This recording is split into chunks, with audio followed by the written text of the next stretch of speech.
And then my buddy. Hello, YouTube. I'm actually going to send a link out really quick.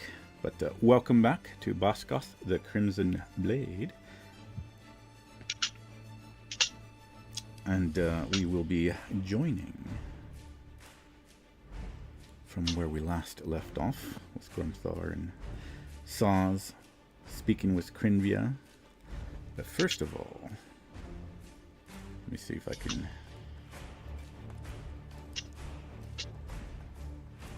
send a quick link.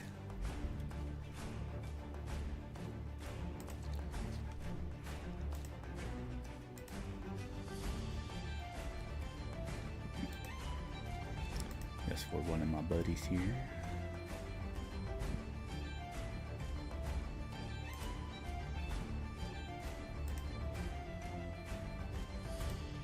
They may wish to give a bit of a view.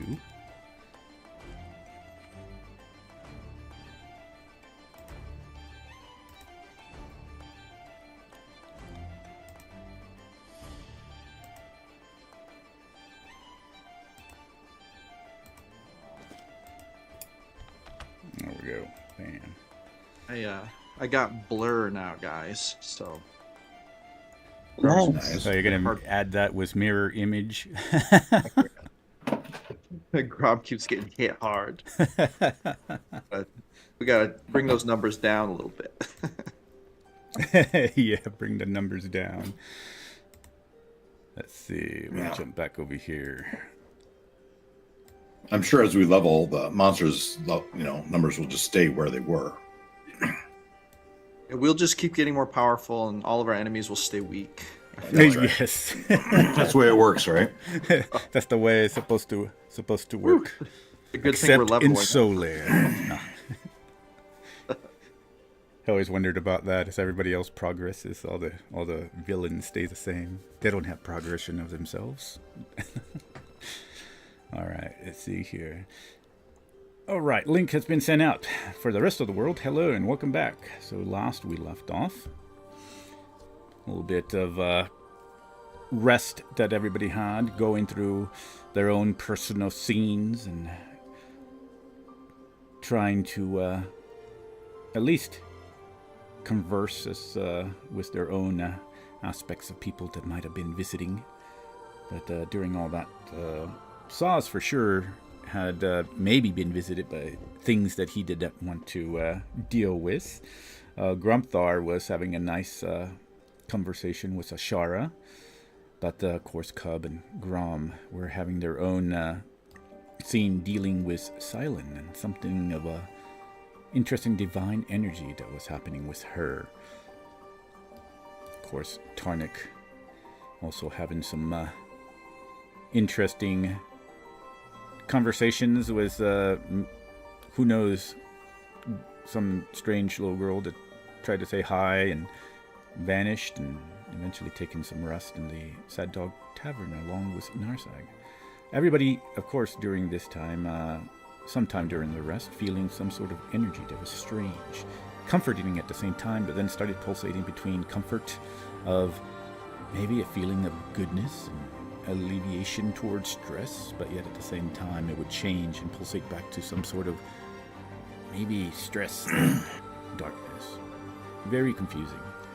Eventually Grumthar and Saz sought out the help of Crinvia with Ashara, and she explained I had to do something with Silent, and something that is also ancient, at least for the highlights of it, and that it would be good to keep her around and possibly take her with her to teach her about maybe defending herself and learning to fight.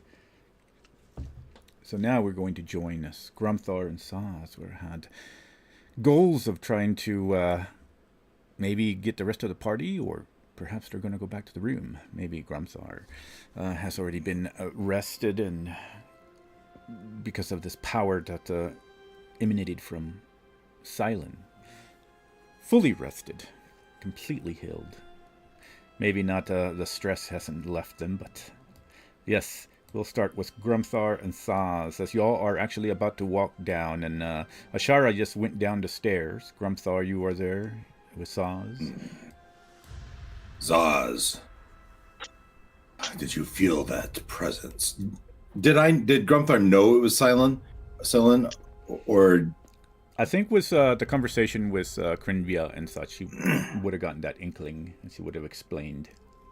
somehow? And Grumthar's a little conflicted with this, and he's in Zaz. He's talking right to Zaz, and he said, "Just because they're right, just because Cub and Grom were right about Silent, doesn't mean that they were right. My anguish is just the same. Somehow, some way, Silent has radiated some sort of power over me that I feel refreshed. Do you share that, Zaz?"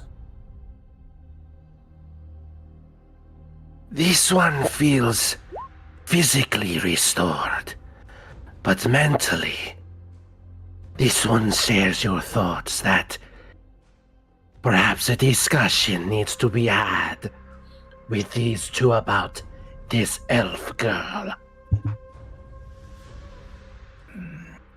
Let's find Grom and Cub. They're in this establishment somewhere, and we can have that conversation. So we'll go find Grom and Cub's room. Okay. And you'll descend the stairs down into the second level once more. I don't remember, but Ashara would be downstairs either way, and she would lead you to the room, and she would probably know more anything else where they are. And I'll put you. Oh my gosh, I can't grab you. I'd let Grom's croning guide us to his room. Yes. With Ashara would he lead you and tell you, last door to the left. I imagine an establishment like this has thick walls. Yes, thick enough. Maybe for enough for a yell from Sas and Grumthar to at least be somewhat muffled if things are happening in rooms.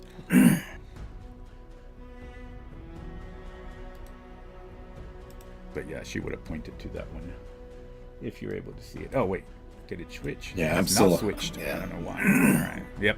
Being clunky. Let me try that again. Let's see if it does it now. Okay. Yep, I see it. All right. I'm gonna put Ashara out here. All right.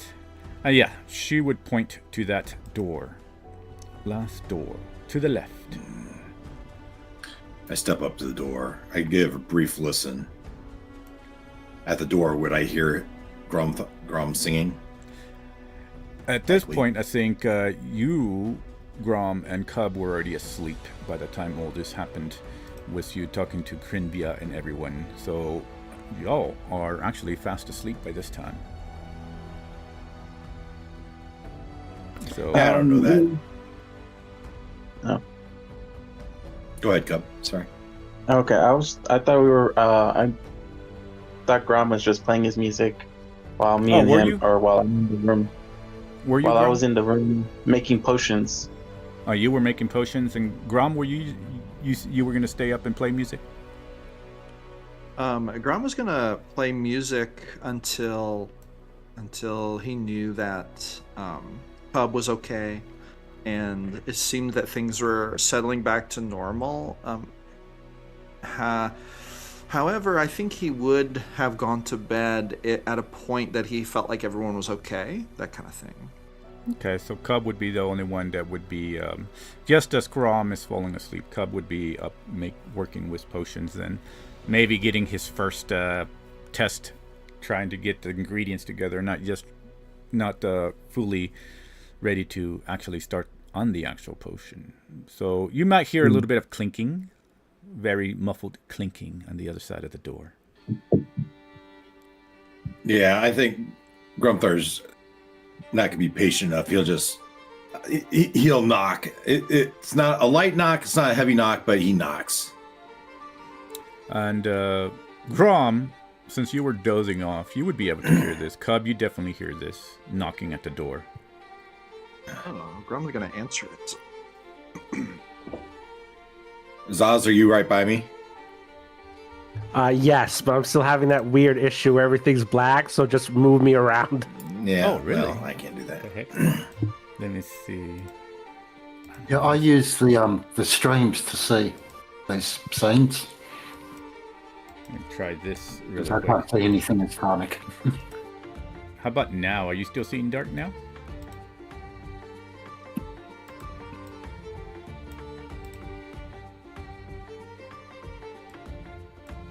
I reloaded it, and I can see the room that Grom, Cub, and Silas. I can't remember her name. Silent. That they're in, but I can't see anything else.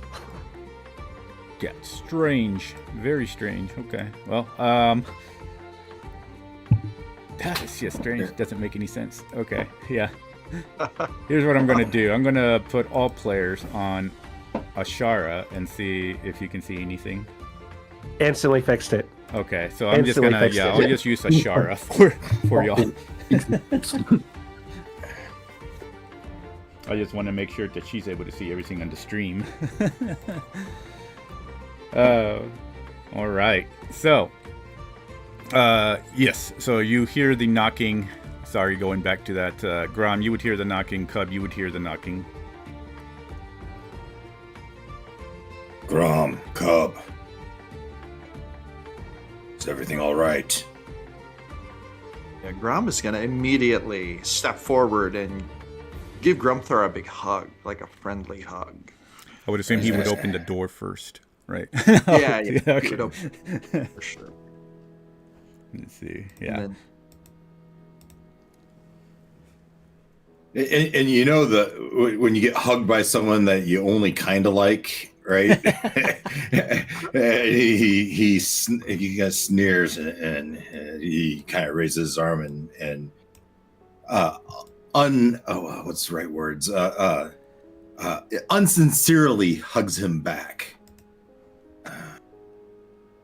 Yeah, Grom is acting like Grumthar is, one of his closest best friends, and he's just like, welcome. And he's gonna like slap him on the back, and also Saz. He's gonna say, Saz, it is great to see you. And he's gonna lean past Grumthar and give Saz a huge hug as well. That will not be allowed. He will literally just stiff arm to keep you at arm's length. I do not think so.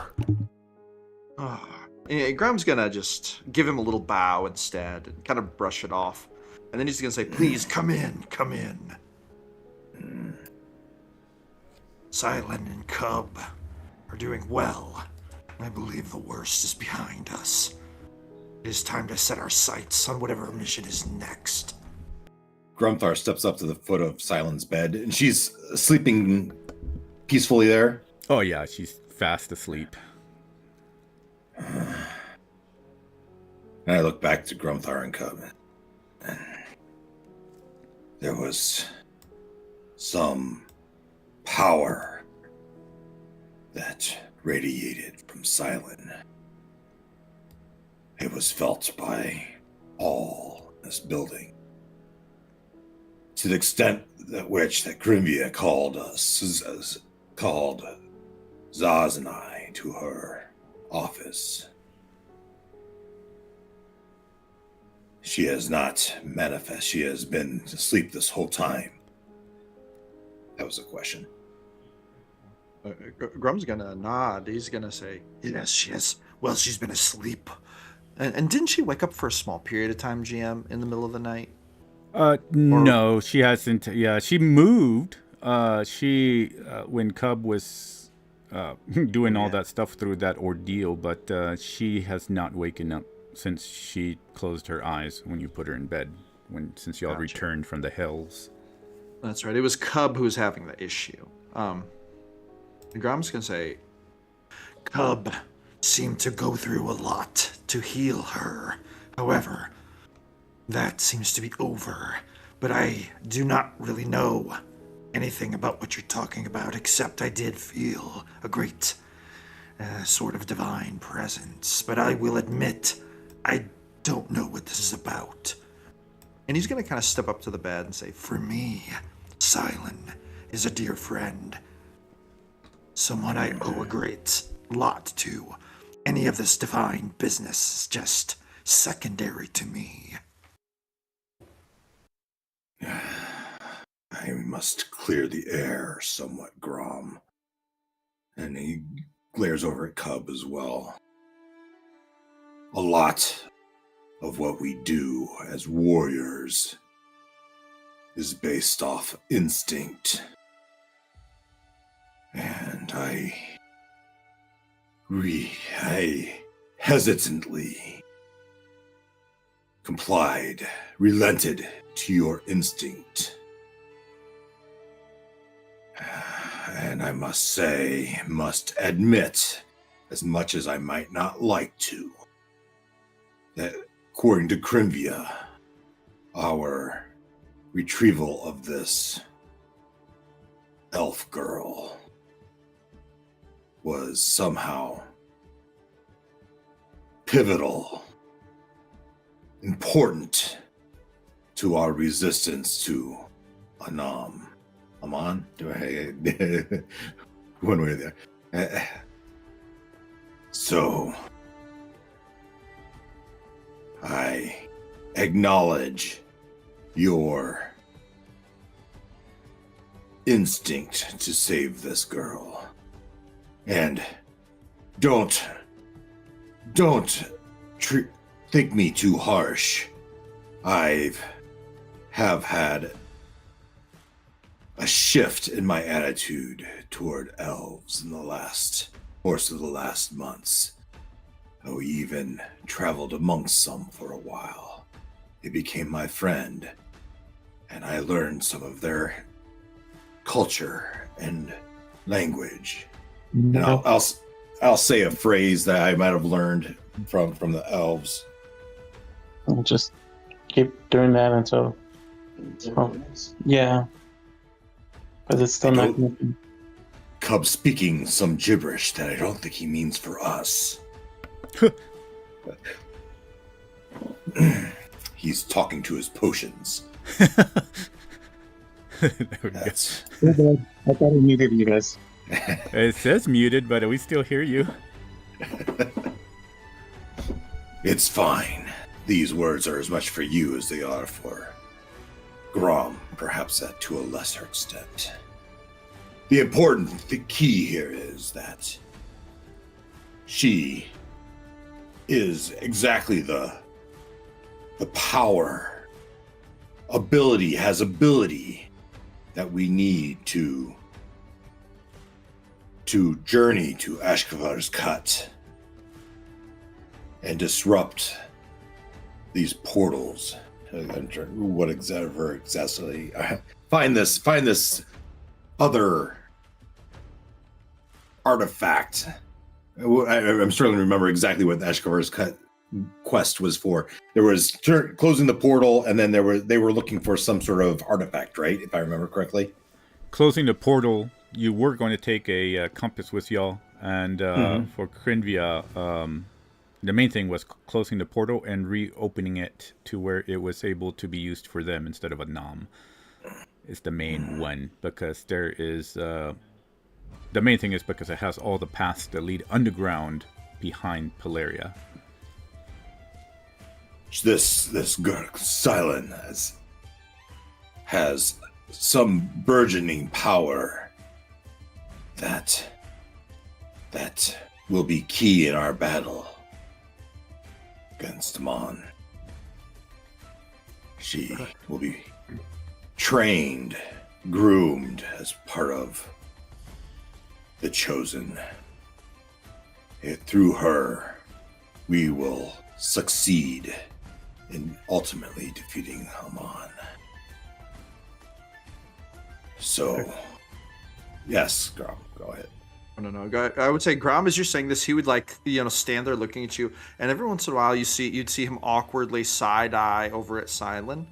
I don't know if Grumthar would realize this, but I mean, like above table, Grom very much has no idea what Grumthar's talking about. He just wanted to get Silent back because she saved his life, and he felt incredibly guilty about it. So this was all a very selfish mission for Grom, but Grumthar is now saying it was bigger than it was. So Grom is going to pretend like he knows what Grumthar is talking about. And he's going to say, "Of course, my friend. All is well. I never doubted you or the rest of Bazgoth for a moment. In fact, I am in your debt." And Grumthar will... Yeah, go ahead. Finish your... No, go ahead. No, he's going to say, "In fact, I am more committed than ever to whatever journey you, our fearless leader, deems appropriate. I have traveled to the hells and back. I say the rest of this is child's play." And as you say, all is well, Grumthar stands to you toe to toe, nose to nose, or I suspect Grom might be a little bit taller than Grumthar, but very seriously looks you dead in the eye, says, "Grom, you must know all is not well. We turned our back on someone that is every bit as beloved to me as this one might be to you. The fact that Crimvia says you were right, that we were right in saving her, doesn't mean that you were right in your choice, at least not as far as my anguish is concerned." "Oh, okay, that's different. Okay, I'm going to roll a little something here. Grom is still working through this. Okay. I feel like Grumthar would see a bit of guilt behind Grom's eyes at that point. He would kind of lower his head. And he would say, "I understand. I also turned my back on someone I loved in the hells. I am trying to make sense of it." And Grumthar turns his back on him and lowers his head also. Looks at Cub, looks at Zaz. But then raises his head again in confidence and turns back to Grumthar. Or Grom. Turns back to Grom and says, "We are creatures of our instinct. Your instinct, whether it was right or wrong, was to save this girl. My instinct was to follow your lead in this matter. Follow the lead of you and Cub and the consensus of the group. Let's pray to the gods that our instinct, our guts, intestinal fortitude stays with us, that these choices pan out as well as they did this time." Yeah, go ahead. No. I'm sorry. I didn't mean to cut you off. Go for it. Yeah, well, I'll just take the stage forever if you left me, so. No, you're fine. Grom is going to say something really important here, but I want to wait till you're done because I feel like I'm going to give a big reveal about Grom in this scene, I think. Well, so, as we contemplate our choices, I think our wisest path forward is to journey to Ashkafar's Cut. And if you and Cub are ready, we should gather the chosen, retrieve this compass from the Talismanic Nine, and figure out our path forward.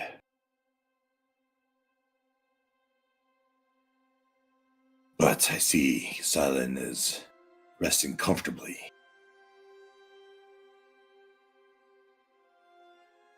I suppose, Grom, Cub, I look to you. Do we let her sleep? Are you comfortable leaving her here in this establishment by herself? Or do we wait? This quest is urgent, but I cannot see how waiting another hour or two, or even selling our fares and putting a plan together, such that we leave in the morning. I try to be reasonable.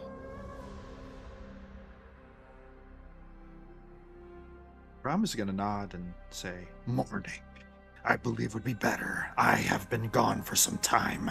There are a few affairs I must get in order myself. If this is acceptable, that would be my vote. It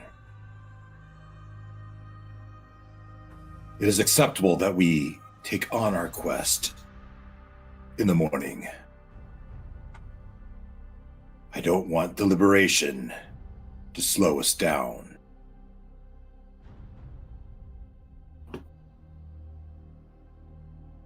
Like, I can agree with Grom. It's like we went through these journeys and I am low on my supplies. Well, I have enough supplies, but I mean I'm low on potions to make, so that way we can resort to using these to maintain your health and well-being. So I would literally spend the whole, or practically almost an entire day, as possibly as I can, to make as many potions that will aid us in our adventures. Grumthar will walk up to Cub, put his hand on his shoulder. You should know, Cub. I value contributions to this group. And as he looks at Cub and looks down to his potions, you do what you need to do. DM, I think it's early afternoon at this point. Is that correct? Yeah, correct. We have an artifact to collect from Talismanic 9. Perhaps Zaz and I should go collect that. First, though, we'll stop and find Tarnak and... Oh, forgive me. That character. Narzak. But let's meet back here for our evening meal to agree on our next steps. So, Grom, I leave it to you if you are more comfortable staying here with Silent and Cub, or if you'd like to accompany me and Zaz as we check in with our companions. Why do I always forget its characters? Tarnik and Narzag. Narzag. We're going to go check in with them, collect this compass. Let the Talismanic know our plans. Grom, do you wish to join us? Or are you going to stay here? Grom's going to ask Cub if he needs any assistance or if Silent's okay for the moment.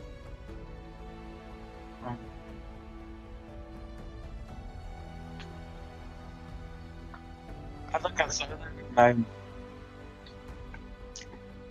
I look at you and I'm going, she is resting and she is fine. We can leave her here for now, but I'll stay and monitor her. You can go if you like. If you want to stay, that's fine. All right. Well, in that case, Grom would take out a pen and some paper, and he would write her a little note that basically says, be back later. Please don't leave the inn. Stick her with Cub. I'll be back. Grom, and he'll just leave it on the bedstand. He's like, while you are out there, if you are stopping by any more shops, please pick up some more herbalism kits for me. Grom, I would have you remember that.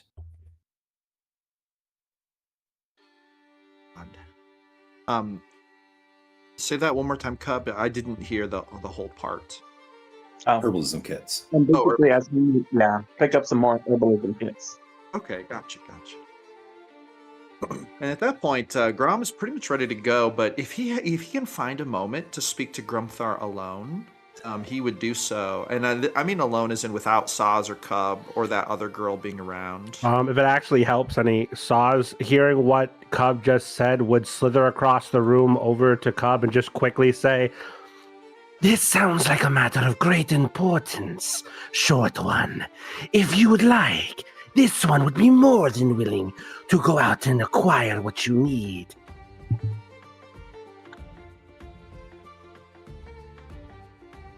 Oh, you'll pick them up for me? But of course. I appreciate it. I appreciate that. That's If you would all excuse me, I will go and convene with the Darnik, and I will go and pick up these items. and Saz will very quickly just leave. No. Oh, okay. Grom side-eyes him the whole way out, thinking that's weird, but he doesn't say anything. All right, I want to make sure I heard you. Zaz, you're headed to find Tarnik, correct? Is that what? Yes, basically just to make sure that they can acquire the funds to do what Cubs asked. Yeah. So Grumthar will follow him out, and Zaz might be well ahead of him, but he looks back to Grom. Yeah, you coming? And as they step outside, Grom would reach forward, and in a very kind of abrupt change of demeanor, he would grasp Grumthar by the arm, as if to stop him. Ashara I will imagine walk past y'all as you do this, kind of looking back at Grumthar, and says, "Well, I suspect that our evening is done then. I shall go and take care of other matters and clients. Grumthar, as ever." Grumthar gives her a nod back in appreciation. "Should you need me tonight, you know where to find me."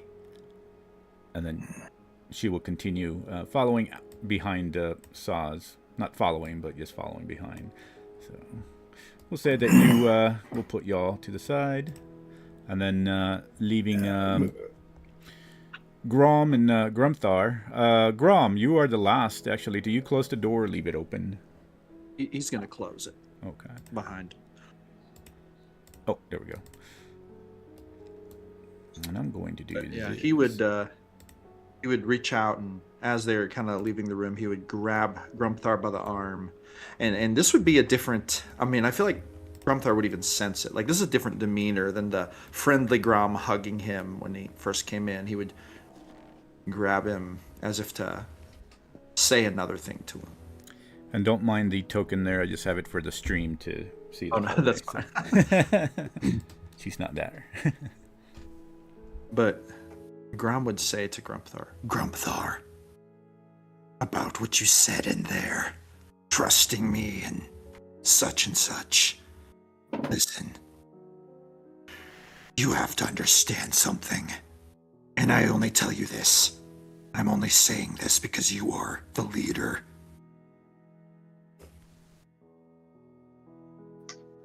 and then he's going to say, I have learned over my travels and the journey what I am. I pretend to be something, but I am not that thing. There's a part of me that wishes to be good, that wishes to help, that wishes goodwill toward those around me. But these are only manufactured feelings. Feelings that I wake up and I force.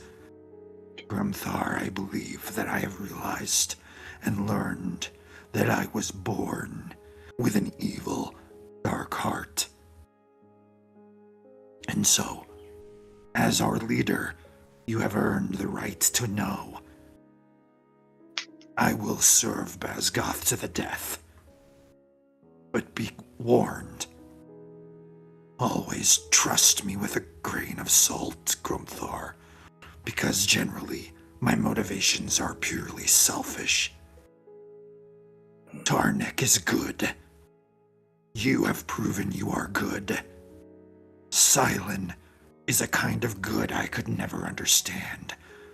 But my motivations to save her were not because of some greater cause.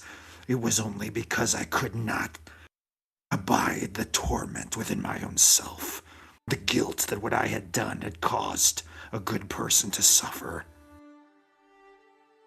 It was only my selfishness that led me on this journey. And thus, I want to give you the respect to say that before you trust me, obey your own instincts. You are better than me. As he turns around, as you say all this, he turns around. He looks at you up and down. You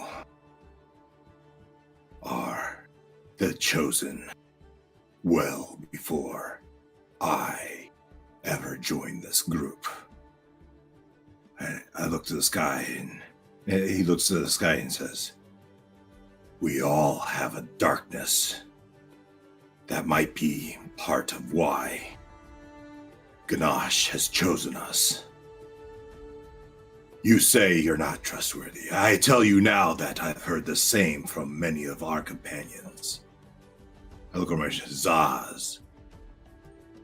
Tarnak even has forsaken, struggles with his own faith. Our roads are behind us. Our path is in front of us. I give you the same latitude I give each of our chosen. We fight together. We bleed together. We protect each other. We rely on our guts, our instincts, as we must. I take your warning, but heed the warning yourself. But I will choose to believe Gadash has chosen you for a while, for a reason. Now, let's find our companions. Grum will nod, looking a little relieved, actually. In fact, when Grumthar turns away, he would almost see Grum like let out a held breath of air and wipe his forehead. And he will follow Grumthar. Yeah, so we catch up to Zaz at some point, and we're heading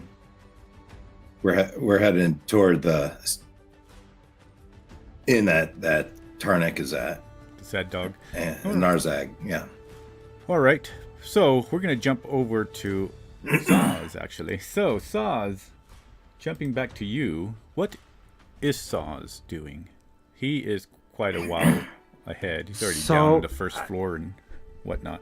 Despite having said what he said to the rest of them, he's going to try and very quickly get in contact with Corinthia if that's possible. If not, he will literally leave the tavern as quickly as he can to make it to where Tarnik is.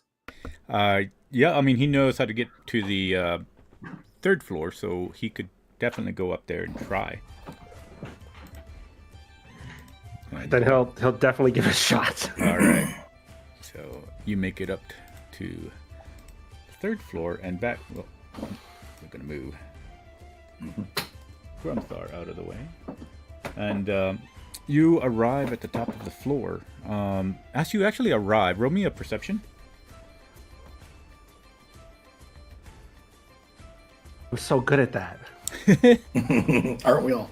That's 5. Absolutely nothing. You just arrive at the floor and you're there, and at that point, you see the black-haired little girl already back at the couch playing, and she looks over at you and she kind of tilts her head. It's like, oh, hello. As she's playing with a doll, almost like a winged doll. Are you looking for my mom again? Yes. And, Do you happen to know where she is? yes, I can go get her. And as she starts to go, you see actually Melissa, which is Crinvia in her human form, actually step out. And she looks over and says, Saz, welcome back. And why don't you go play along, Elisa? Okay. And she just runs past the door. No questions. Seems like she's done this before and disappears. And then she turns back to you and says, Sas, what can I help you with?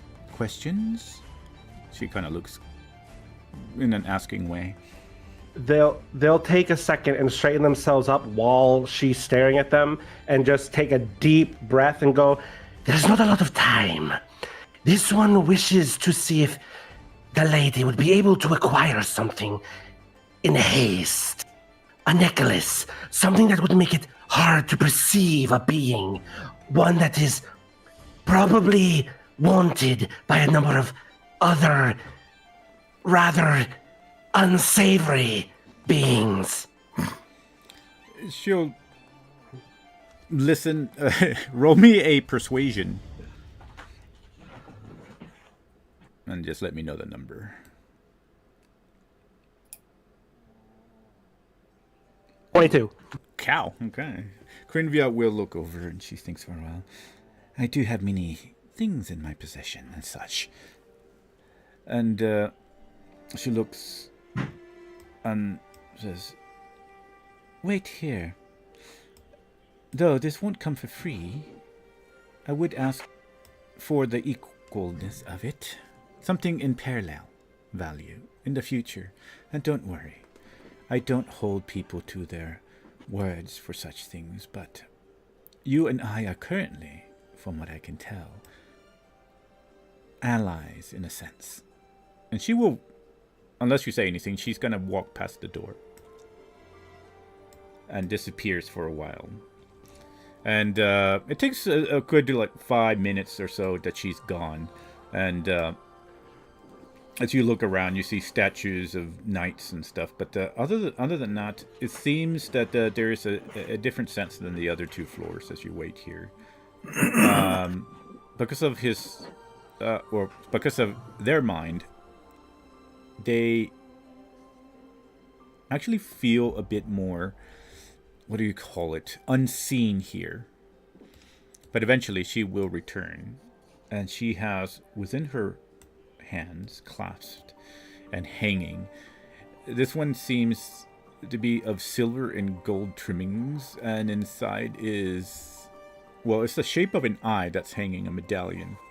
And it has almost like rays of a sun from the pupil that's shooting out through the rest of the eye. And she walks up to Saz, says, I always keep some, as I deal with many adventurers and other unsavory people that are part of city politics. Something that I wouldn't suggest to get into. And gives the medallion kind of curls it around her palm and then clasps it and then holds it above Saz's, or holds it out to Saz.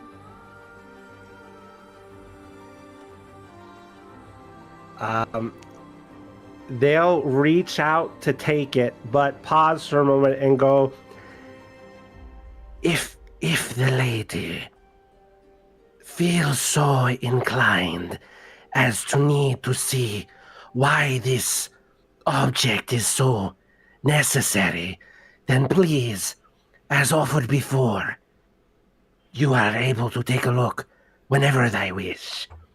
But this one cannot thank you enough for this. Says, of course. And I am not inclined. To each their own. I respect your privacy.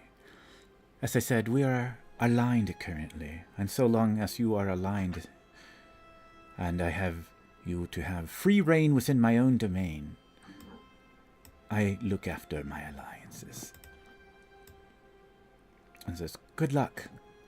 Should you need anything else, feel free to come. My door is opened to you and your group. And then she just walks away. I don't know how quickly that got done, but they can move 40 feet, so they can move 80 feet around. I want to use everything they have, full movement, to get to the Sad Dog Tavern. Okay. As quickly as they possibly can. I'd say that you just barely miss Grumthar and Grom as they were having their conversation. So you went up quickly, and then you shot down quickly, just as they probably started moving at the cusp of the end of their conversation. So yeah, you make it out at the end of the tavern, out into the streets. Now it's getting a little bit more filled up with worker citizens and guards as you rush past them. Some of them give you looks. I don't know if he's trying, or if he even cares about, or if they care about getting looks or not. But yeah, they move through the city fairly quickly. With that, I would say, let me look at my large map here. So he's hightailing it all the way without kind of like just running full force. Yes, everything they have to get from where they are now to Tarnik. Okay. And y'all are all the way to here. That's one, two. Yeah, okay. So I'd say about a good, still takes a good about 25 minutes, just because he still has to, or they has to traverse through people and such. And you would definitely make it there before Grom and Grumthar. So we'll go ahead and do that first and put... There is a little bit of point of clarification on my part. Uh-huh. Grumthar would need to take some time to collect his things. Okay. Right? He had his two swords, he had his breeches. That's all he had, because he left the room in kind of a panic. He's kind of right? like not... Yeah. It works out even better. Yeah, so yeah, you definitely gonna have much more time to get to Tarnik. And I think I would have even said that to Zaz, right? I forgot as the player, but I'm Zaz, sure. I would have said something along the lines. Yeah. I will require 5 minutes, and we'll meet you down in the main level. And that literally would have changed nothing. They would have still done everything the same. I guess what I'm wondering, Zaz, is if you would have told someone that you're going ahead of us, or you just no. The only thing that you guys would have to act off of that something's up is the way they acted towards Cub.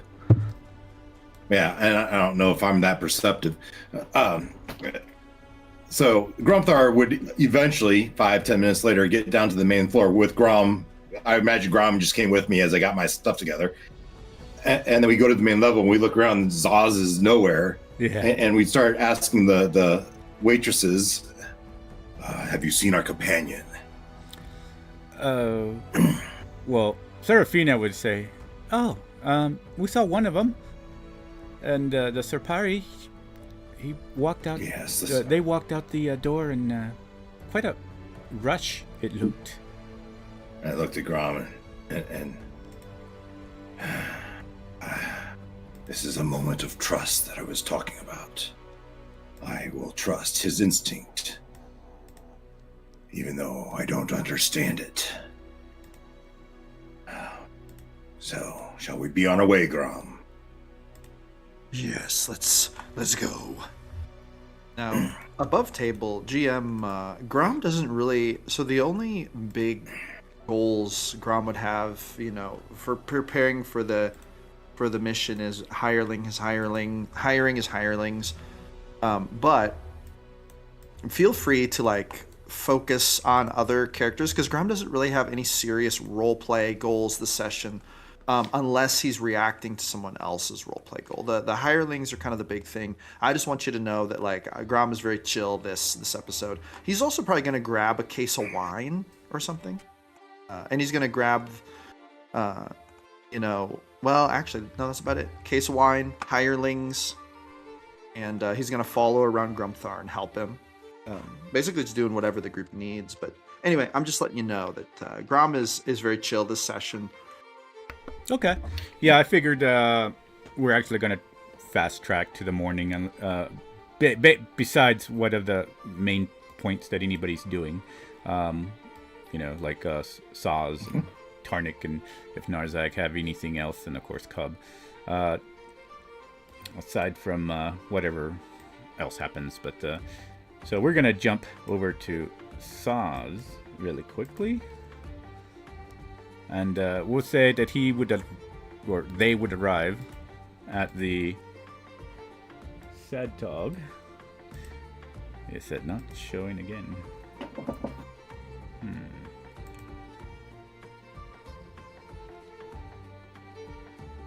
I'm gonna do something really quick.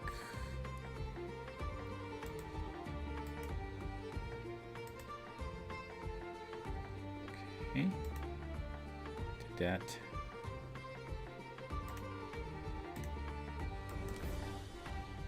This. Still not showing. Oh well. Upon Saz arriving at the Sad Dog, it is during the day. It's rather quiet. I'm going to say that there is actually some tables that are filled up with some people, and you see the girl that you had talked to before, Ilara, sitting in or cleaning the bar. But yes, that's who you pretty much all you see. Few patrons, but you see her at the bar. So upon arriving here, Saz was not considering how they looked at all. Saz has always been concerned about being perceived as a monster, but to get from where they were to get here, they moved through the crowds like a giant snake, just as quickly as they could to get here. And coming into the Sad Dog is no different. They immediately go up to the counter where she is and goes, "Human, this one has no time for your ridiculousness. Where is the one they call Tarnik?" Yeah, you gain all eyes just kind of turn over to Saz. She looks with big bright eyes. Tarnik is up in the second floor, room 101. They literally take a moment and go, "You live another day," and run up the stairs to find Tarnik's room as fast as possible. You turn, and she just looks completely confused. And you rush outside to the side of the tavern. You would see the stairs leading up to the second floor, and yes, you would pretty much arrive probably at the door to where you can see it says 101 for the room upstairs. It will be at this moment that Saz actually takes himself account for what he's just done and how he must look to everyone, and they'll put on that persona that they wear all the time and straighten themselves up and just try to control their breathing and then knock lightly on the door. "Tarnik! Tarnik!" Let's see. Tarnik, how deep in sleep would you be? You're pretty deep in sleep, didn't you? You were going to take the whole rest, even though you were, you felt the benefits of a long rest. Tarnik is most definitely still asleep. When you come crushing in, you can hear him snoring. The room is an absolute mess. The armor that he takes such pride with is just scattered across the floor. just waiting for the whippersnipper to stop. So Um, you think he would hear that knock? He's had a very rough sleep, and like his sheets are all crumpled and drawn up and soaking wet. He's in that classic dead man pose on the bed. So he hears in the background the knocking and the muffled sound of his name. But yeah, he's absolutely dead to the world. Roll me a perception. Let's see if this even stirs him. The dream of his name knocking into blackness. Oh, it does. Oh, wow. Okay. Yeah. Okay. So I guess that does stir him. He at first thinks maybe it was an illusion, but Saz has not heard anything answer. Arnik starts opening his eyes and moving and trying to pull his body back into a normal position. He looks up off the bed. Go away. There is no time for this, Tarnik. Please open the door.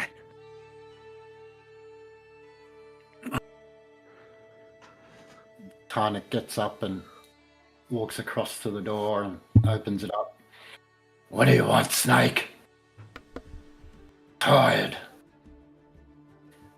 Oswald had been thinking the entire time over here that he was going to slip back into his old habits and try to manipulate Tarnik and lie and literally say that Cub had asked for this long list of ingredients and items that they need to collect as a way to get the majority of the purse away from Tarnik. And at this moment, when he looks at him, it will all just fade away and just... You told me that once a member of Clan Bazgoth, the trust was earned, and unless it was lost, it was something that you would give without question. I am asking for that now. I need whatever funds you currently have at your disposal. Cobb has asked me to go and grab him this herbalist kit, but there is something I must look into as quickly as possible. I need you to do this.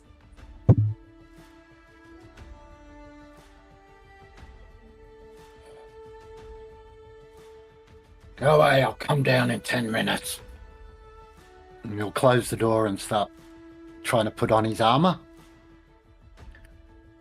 Oz will not go away. He'll try to knock on the door as soon as you close it. And he's, as he's putting on the armor, he realizes that it doesn't quite fit him. Something's changed.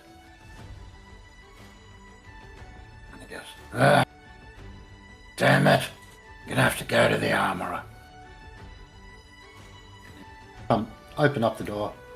Alright, Saz, I have to go to the armory.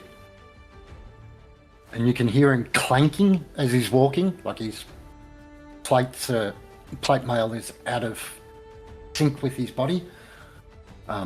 He needs it adjusted for size. He says, alright, what do you want? Oh, and I will say before you all begin that Tarnik would probably realize that Narzag actually is on the next door, right, the room right next to him. Because before anything happens, actually, what is Narzak also sleeping? He did get the benefit of a long rest, but it just depends if he is mentally would be sleeping or not. What would Narzak be doing?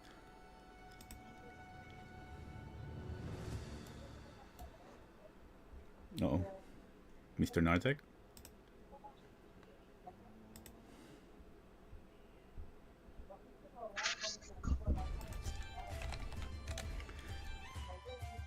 Ed, you're on Sorry. mute. There you go. Yeah, it took me a while to figure out.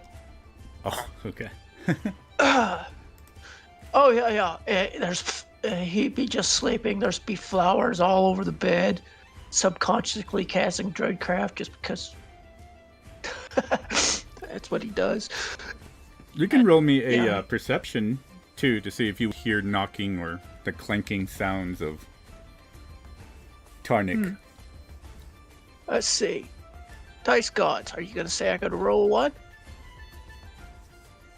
Yes, I rolled a 1. I am so All right. so interested in my dream that killing devils was like, you no longer exist. The hero of your own dreams. Yes, you are deep in slumber. So you hear absolutely nothing. But we're going to jump back to Saz and Tarnik. So anyway, Tarnik and Saz. I guess Tarnik would be up to you. You would probably know. I don't know if Tarnik would even think about Nazak or not, but he's on the door right down the hall next to you. Yours. Tarnik would come out of the room and say, Well, if we're leaving, we'd better get Narzak. He's in the next room. Go and knock on that door. Just watch out for the bear. You might wake it up.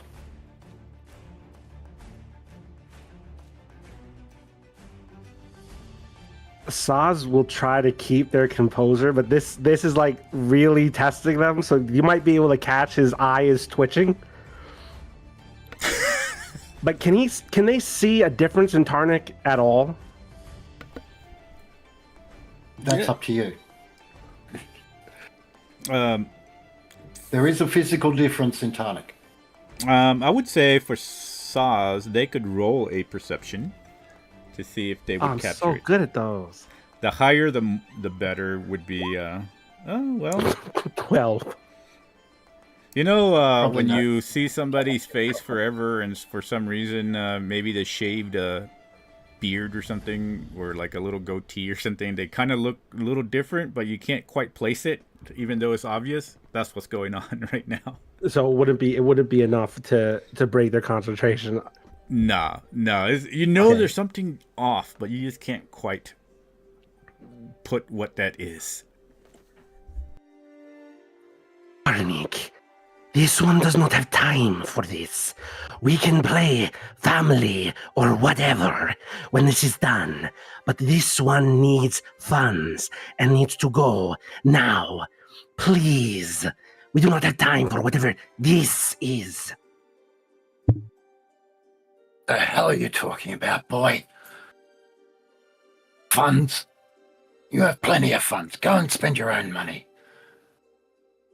And he walks up to Narzak's door and starts banging on it. No, it's like that banging you would hear.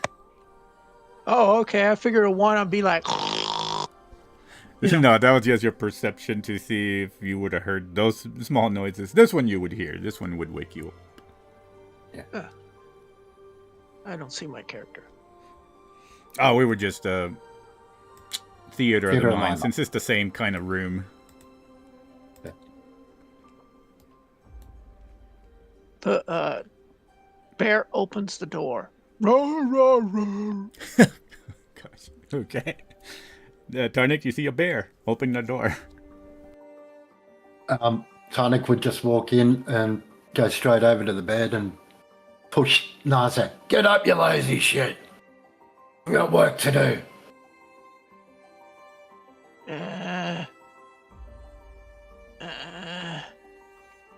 He grabs his shield, clips his shield.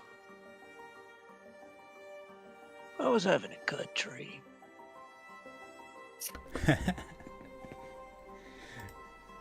All Come right. on, midnight. All right. For the sake of saying that y'all go down and into the nice even or afternoon, getting closer into the evening time, the warmth of the air hits everybody in the face. It's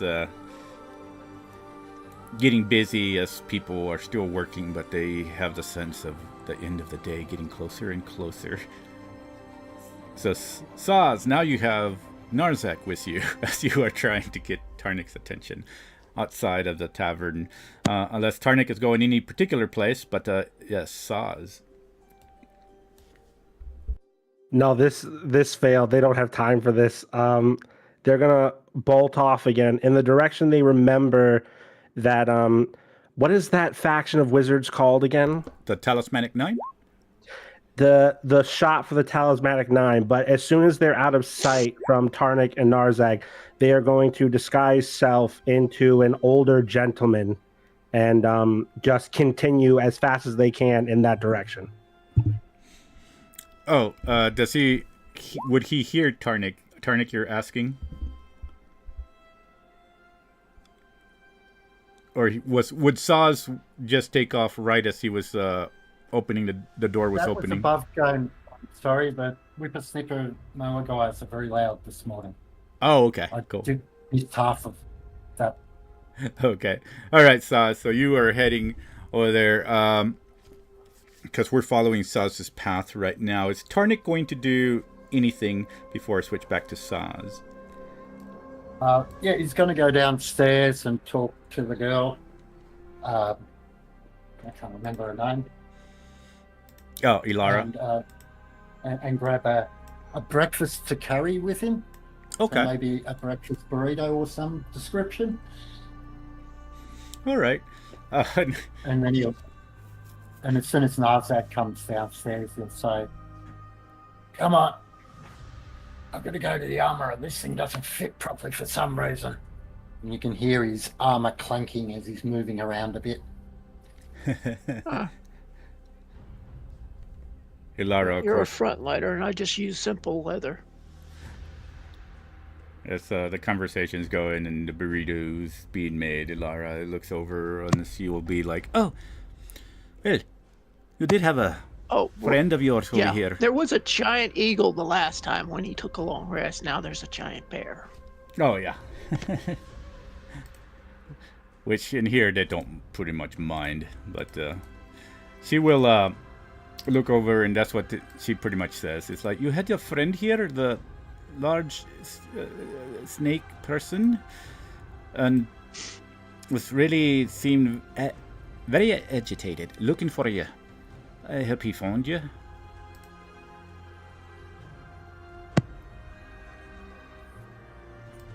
Sorry, was that to me? Yeah, to both of y'all.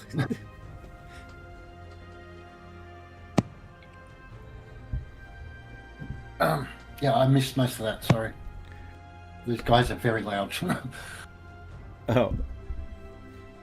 She just kind of says that you had your companion looking for you and that she hoped that they found you. Yeah, knowing bugger woke me up. And then she'll hand over the food and smiles and says, "Well, there you go. Enjoy." It's very strange with that friend of yours. I thought for some moment there he said, "I live another day," but I could have been wrong. Yeah, he is very strange. How's the repairs going? He says, "They're going pretty good, actually. Almost done, and we're starting to get our name back after my father's passing. We have some of the old customers coming back. It's very nice. I think we are going to be all right after all, especially after all the stuff with that undead things. As long as it doesn't happen again, I think we'll be good. We do have heroes after all, rising from all over the lands." I think that's what I'm here for. Well, our group anyway. Stop these devils coming back through and attacking your city. "Oh, well, that's very nice of you. Well, if you ever need anything, feel free to come here if you're here in order to handle such things. I'm always happy to help. In fact, you can have the burrito for free, and if you need free rooms to stay, feel free to invite your friends here and stay for free." Thank you, but no, we will not be taking advantage of you like that. Your establishment needs the business. And he puts down 2 gold on the bench top. That's for last night and this morning's breakfast. Thank you very much. And she says, "Oh, you're very welcome. Thank you very much. Yes, anytime. Just come back. Arsec just takes a sip of his holy work. And then, so I know where y'all will be going. Where he's just going back to the armorer, or does he have any? Yeah. Okay, cool. So, But Tonic does have the compass. He's already been to the Prismatic Nine and asked them about it and picked it up and found out what it's for. excellent. So that will be perfect. But no one's asked him. So, Well, if you're heading back that way, and then Grumthar and Grom are heading this way, y'all more than likely are going to meet up. yeah. Perfect. All right, so we're going to go ahead and just go over to Mr. Saz. And Saz, as you are an old man now, heading to the... we'll put this map here. Bam. Oh, there you are already, but Grom isn't there. So we just get Grom out of the way. You arrive at the shop, eventually, where the Talismanic Nine are, and Mecha Doug, of course, in there doing her things, tightening up the store.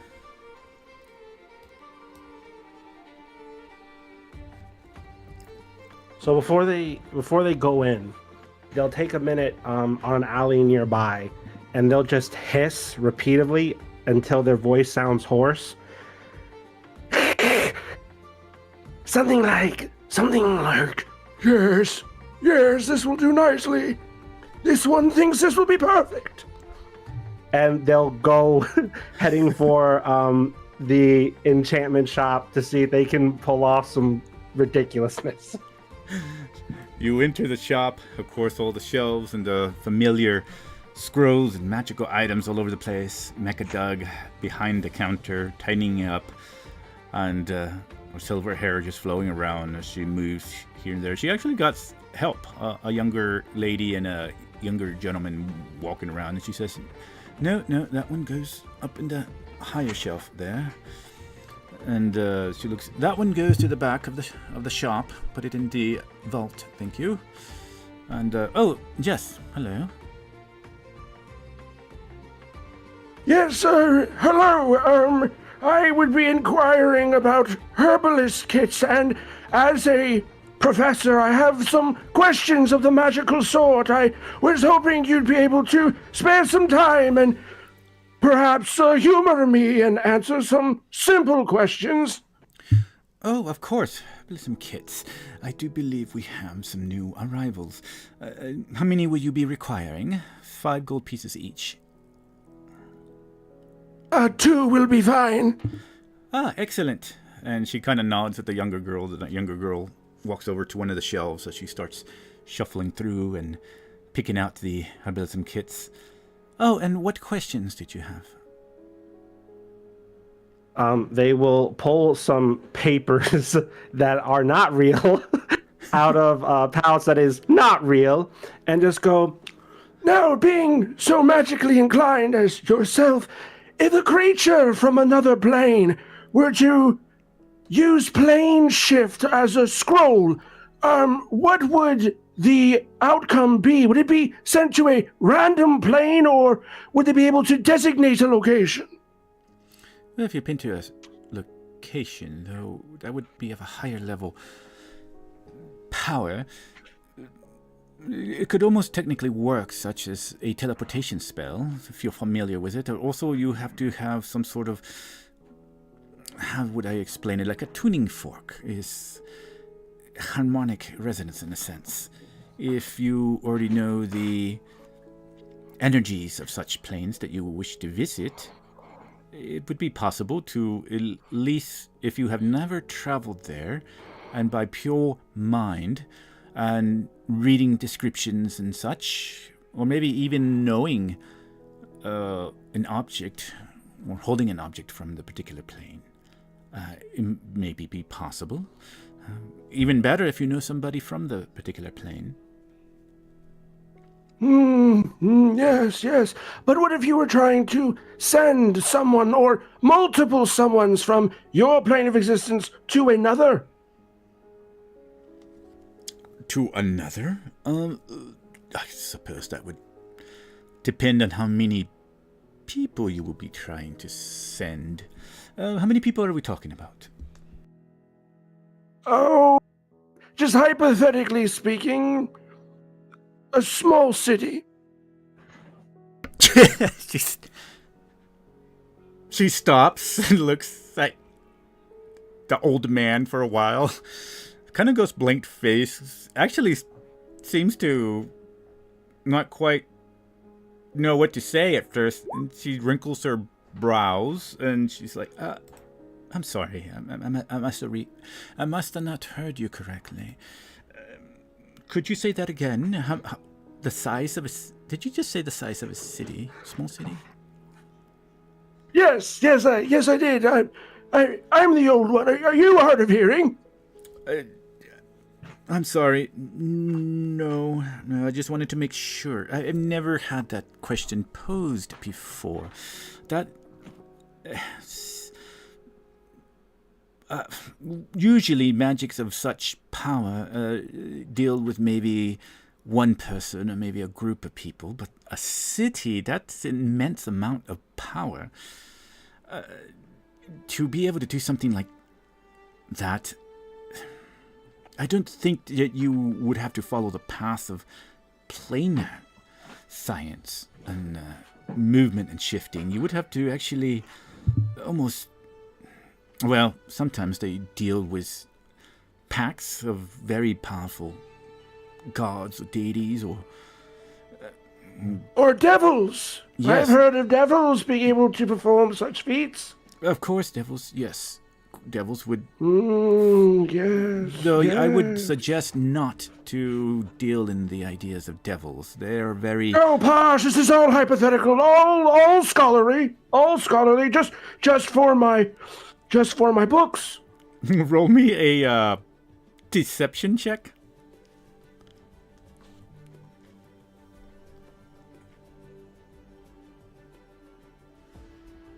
Oh, God. 21. Holy cow. I'm good at two things. I'm good at talking, and I'm good at lying. Holy Jesus, okay. She's like, oh, of course. Well, hypothetically, I could probably suggest someone that you could speak with, though I do not think she's here currently. I do believe she's traveling in Princistria. She would be the main person, the master of planar travel. If you wish to know how this would work, especially something considering the immense power to do, hypothetically, a city that could be transported into a different plane. And she'll take a piece of paper and she starts writing down, and she puts it down and hands it over to you. And says, there you go. Elenara Holmesworth is the person you would be seeking. But unfortunately, as I said, she's not here. If you want to dwell more into it, I would suggest also if you can find Poji. Poji would be pretty masterful in such knowledge. But I will say that for sure that you would have to deal with somebody as powerful as, well, devils or demigods. It's the only way possible that you can even think about having such many souls to be transferred in that immensity of magic. You've been very helpful. Thank you very much. And what was your name again, just in case I need to cite you in my notes? Oh, Mecha Doug. It's a pleasure to meet you. And what was your name?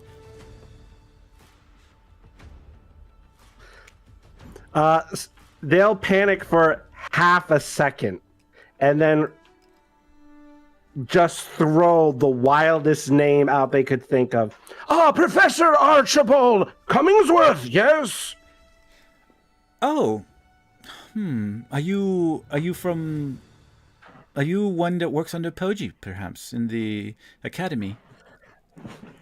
No, I've been far removed from the academy for a few years now. In fact, I've been on the Orc continent, under very deep cover, doing some very intensive research. But as much fun as it was talking to you, I have a tight deadline to meet, as you see. So it is a very good amount of time to talk to you, and I thank you. Goodbye. Oh, of course. She just kind of stays blankly. Huh. You just kind of hear her just say that under her breath. It's like, yes, huh. As you walk out. All right. After this, where would Sauce go after this?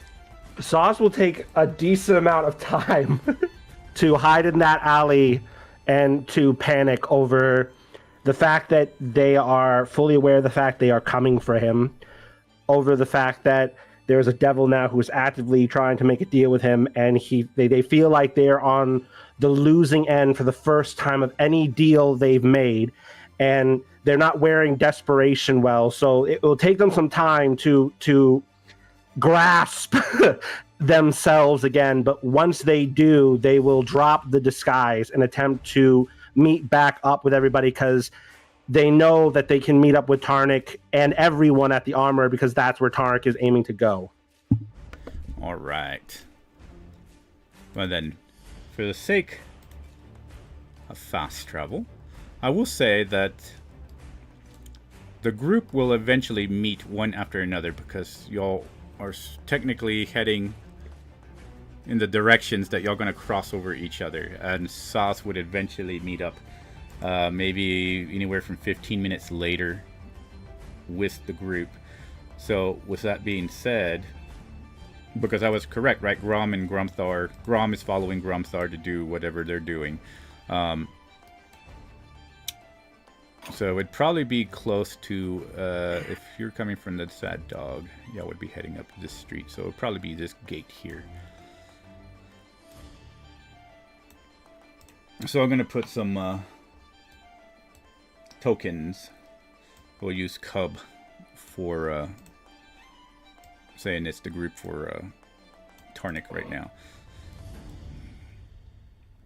But yeah, Tarnik and Narzag and Grumthar and Grom, as you are heading or passing the first gate, up ahead through the various mini races of people and classes, you would eventually see Tarnik, and Tarnik you would also eventually see Grumthar and Grom making their way. Though there are various races here, mostly human, so you pretty much stand out, and you can see each other down the street and eventually come together. You don't see saws anywhere, however, but yes, anyway, what do y'all do there? DM, can I ask a question? You certainly can. What's the time frame is here? Because the last time I seen the city was completely destroyed. Most of it, anyway. The time frame where y'all are from Yeah. the destruction of the city was about, what did I say, 4 months ago now? I think. Was it? Let me see. Where's my calendar? So... Because y'all in basically, just imagine that, because y'all in the 6 months. Would it be this dense and pack, or would there be also destroyed buildings still? There would be some destroyed buildings here and there, but for the most part, there are a lot of repair. I think when y'all first entered, y'all would have heard the hammering and people fixing things here and there. Even in the small village that y'all were in, he would have mentioned that. Anywhere in the center, we're closer to the castle, which y'all haven't really been. There's some more of the destruction of wall there, but as far as the buildings I hear, especially further on the outskirts, not as much as destruction, but where y'all are currently, it's just various buildings. It's not complete destruction. It's just more in the center where the castle is, where the walls are. That's where more of the major battle took place. Yeah, I'm just curious to the map. Yeah, because y'all are already either 3 or 4 months. I had to check on my calendar, but 3 or 4 months after the downfall of the Devil King and the spell engine. Yay, because teleport works now. I think the girl at the Sad Dog Tavern said something along those lines 2 to 3 months ago. Yeah, because her group was definitely involved in all that. So, yeah. Thank you. But yeah, the four of y'all at least meet up, and then eventually, y'all don't see Volsa yet. Never mind. But yeah, Saz is the only one that's currently not there. But yeah, what do y'all do when y'all meet up? And then we can let's see. Take a sip of holy water. Okay. Grom is gonna walk forward and hug his companions in a friendly way and greet them, and when he hugs them, he's gonna kind of pat their back, as he's hugging them in a friendly manner. Good to Midnight see you, hugs. Grom. Can you wait till I Midnight put my hugs. armor on next time?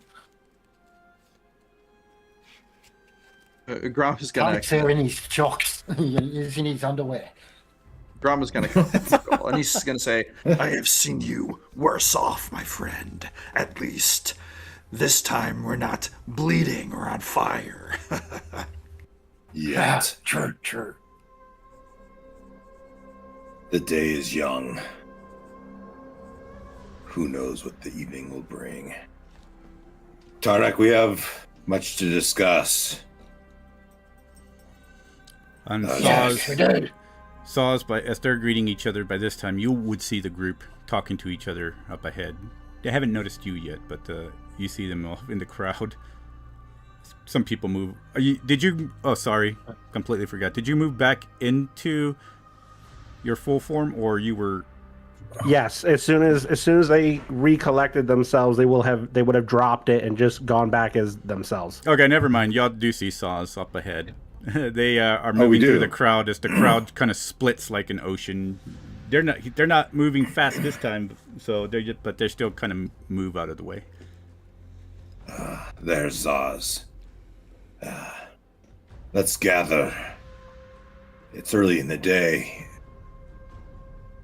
We have developments to discuss. Shall we go back to the sad dog? What developments? I thought we were just going to complete this task of Ashkavar. Cut. Go and close that portal. Wasn't that the agreement? I went to the Talismanic 9 and got the compass, and he hands over the compass. Isn't this what we're doing? Are we Okay. changing plans? Above table.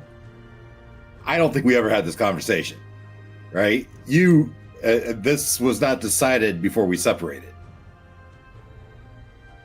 I'm sorry, I don't remember you going to get the whole storyline about you getting the compass. I remember it above table. Yeah. Not Okay. Grom doesn't know about it. Yeah, character-wise, Okay. I don't think character-wise for sure you don't know it, but yeah, he was doing that, yeah. But the character Gromthar would not have known about it, I don't think. No. Tanik Okay. just went, okay, we've got to go to Ashkavar's cart. The prismatic forest is in more danger, but to get to the prismatic forest with the right information or whatever, we needed to go through the Talismanic 9.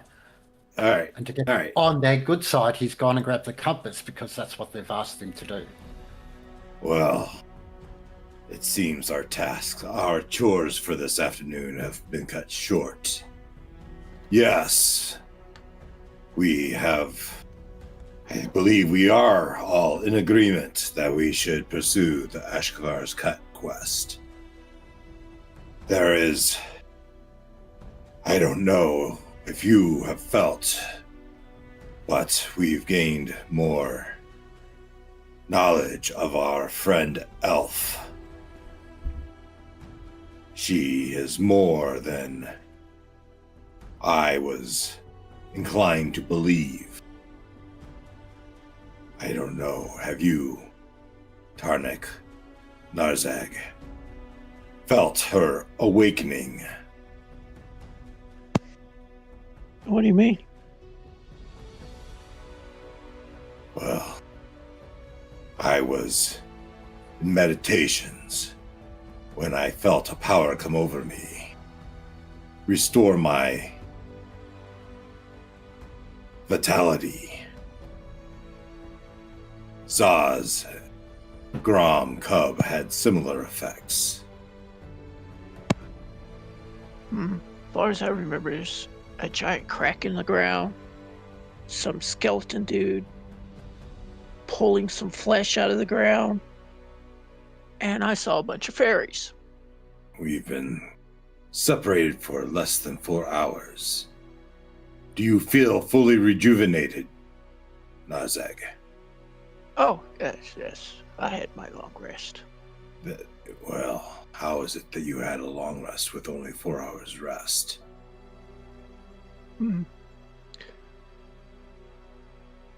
Ranger's things. I put my hand on Narzag. Certainly, Narzag, you know there is no such thing.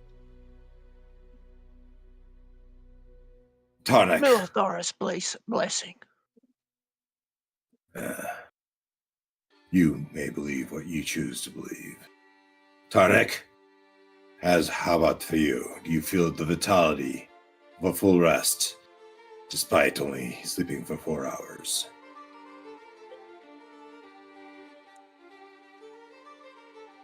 I popped a question up there. I thought it was actually the next morning, and we have had a full rest, not this 4 hours.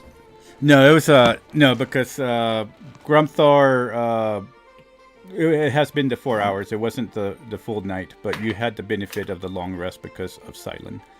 So within those 4 hours, that's just when Saz and Grumthar went to get everybody else. So it's only been 4 hours, so that's why it would have been the daylight more toward the evening and not morning time. Okay. My mind is like 1 p.m., 2 p.m. Yeah, I'm completely confused with the timing at the moment. So Tardik won't recognise what you're saying at all. It doesn't make any sense to him at all. I went to sleep. I woke up. What are you talking about? 4 hours? I don't know. I just sleep. I wake up. Look at the sun, my friend. It's just beyond midday. Fine. Gives us time to do things then, doesn't it? I would say. Our friend I need to share with you what we've learned of Silen. She harnesses a great power that we are to manifest, cultivate. She, as I've learned with Zaz here, we've learned that she is to play a great role in our fight against Aman.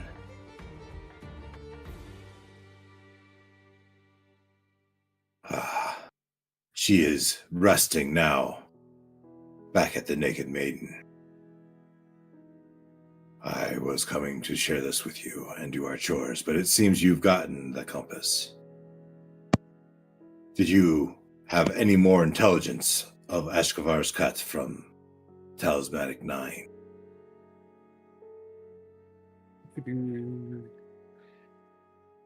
Not really. I was going to say, Grom's going to interject real quick. GM, he's going to say, this sounds like leadership business. I am going to excuse myself. He's going to put a hand on each Tarnik and Grom's shoulders. Yeah, Grumthar's not going to let you leave, though. Oh, okay. If Grumthar asks him to stay, he'll definitely stay. We will tend to your business together, Grom. I understand your desire for assistance. We will make sure that happens. We will stay. He's going to nod, and he will obey. He'll act almost a little surprised that Grumthar wants him to stay, and which will manifest as a kind of weird side eye at Grumthar. A little creepy, but that's just kind of his way of receiving an unexpected kind of desire for his companionship, and then he will continue to be a part of the conversation. It is my desire to leave for this quest at first light in the morning, when we all have had ample time to put our heads on straight, gather whatever resources we need to gather, and make our way to Ashvar's Cut. I believe, Crinvia. I know you not all trust Crinvia, but she has said she can get us access to Ashvar Cut, this portal to where we need to go. Wait, aren't we supposed to be closing Fiend's portals? We're supposed to be doing that at Ashvar's Cut. She, we're gonna well, open it. on retcon on that one, so she can get you to a portal to the Prismatic Forest. For Ashkavar's Cut, Whoa. it would be a travel up to Ashkavar's Cut. Prismatic Forest is the one that she mentioned. If you wanted Okay. to go there, she can get you close enough because she's been to the a town there. But Well, then Ashkavar- we need to discuss how we're getting there, right? Do I not remember? How far is it? Is it close? Ashkavar's Cut is up in the mountains, but you have not discussed how far days or hours or whatnot. But it is in the mountains. So let's arrange for Grom's mercenaries and gather Cub's herbalism kits. And then- in this conversation, would Grom realize that Crinvia is an infernal? I mean, he met her, right? Yeah, because he knows succubi, and he would know what a succubus is, and he would see the naked maidens are all succubus and incubi that is there, and Crinvia declares herself the queen of them. So yeah. Okay.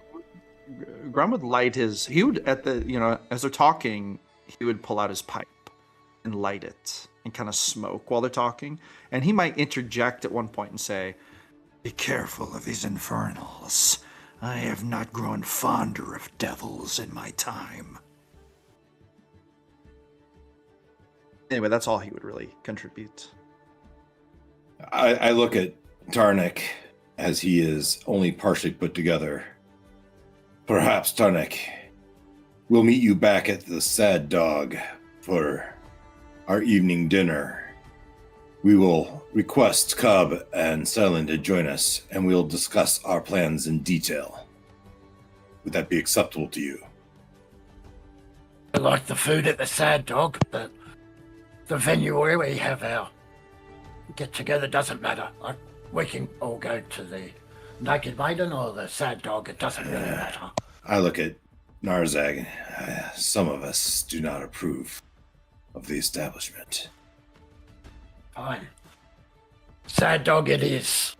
Alara will enjoy the extra business. Right, Narzag? You won't set Yes, foot in... no, he would not Yeah. set foot. His bear will disappear. Yeah. I So- think it's- Okay. So, we're... Grom and I, and maybe Zaz?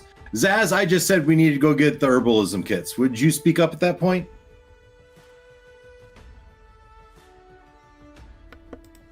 Uka?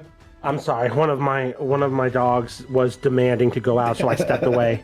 So- Yes, I wanted to speak up the first time it got said, but I needed to be with her. Yeah, no problem. I would mention The herbalism kits have already been taken care of, as this one had mentioned earlier. Well, you guys seem to have picked up on the sense of urgency here. If y'all want to now, because I think the rest is just all just doing getting Chores. and stuff, so we can fast track to that. I'm sorry, dying on my own saliva again. Oh shoot! 1 second, guys. Sorry.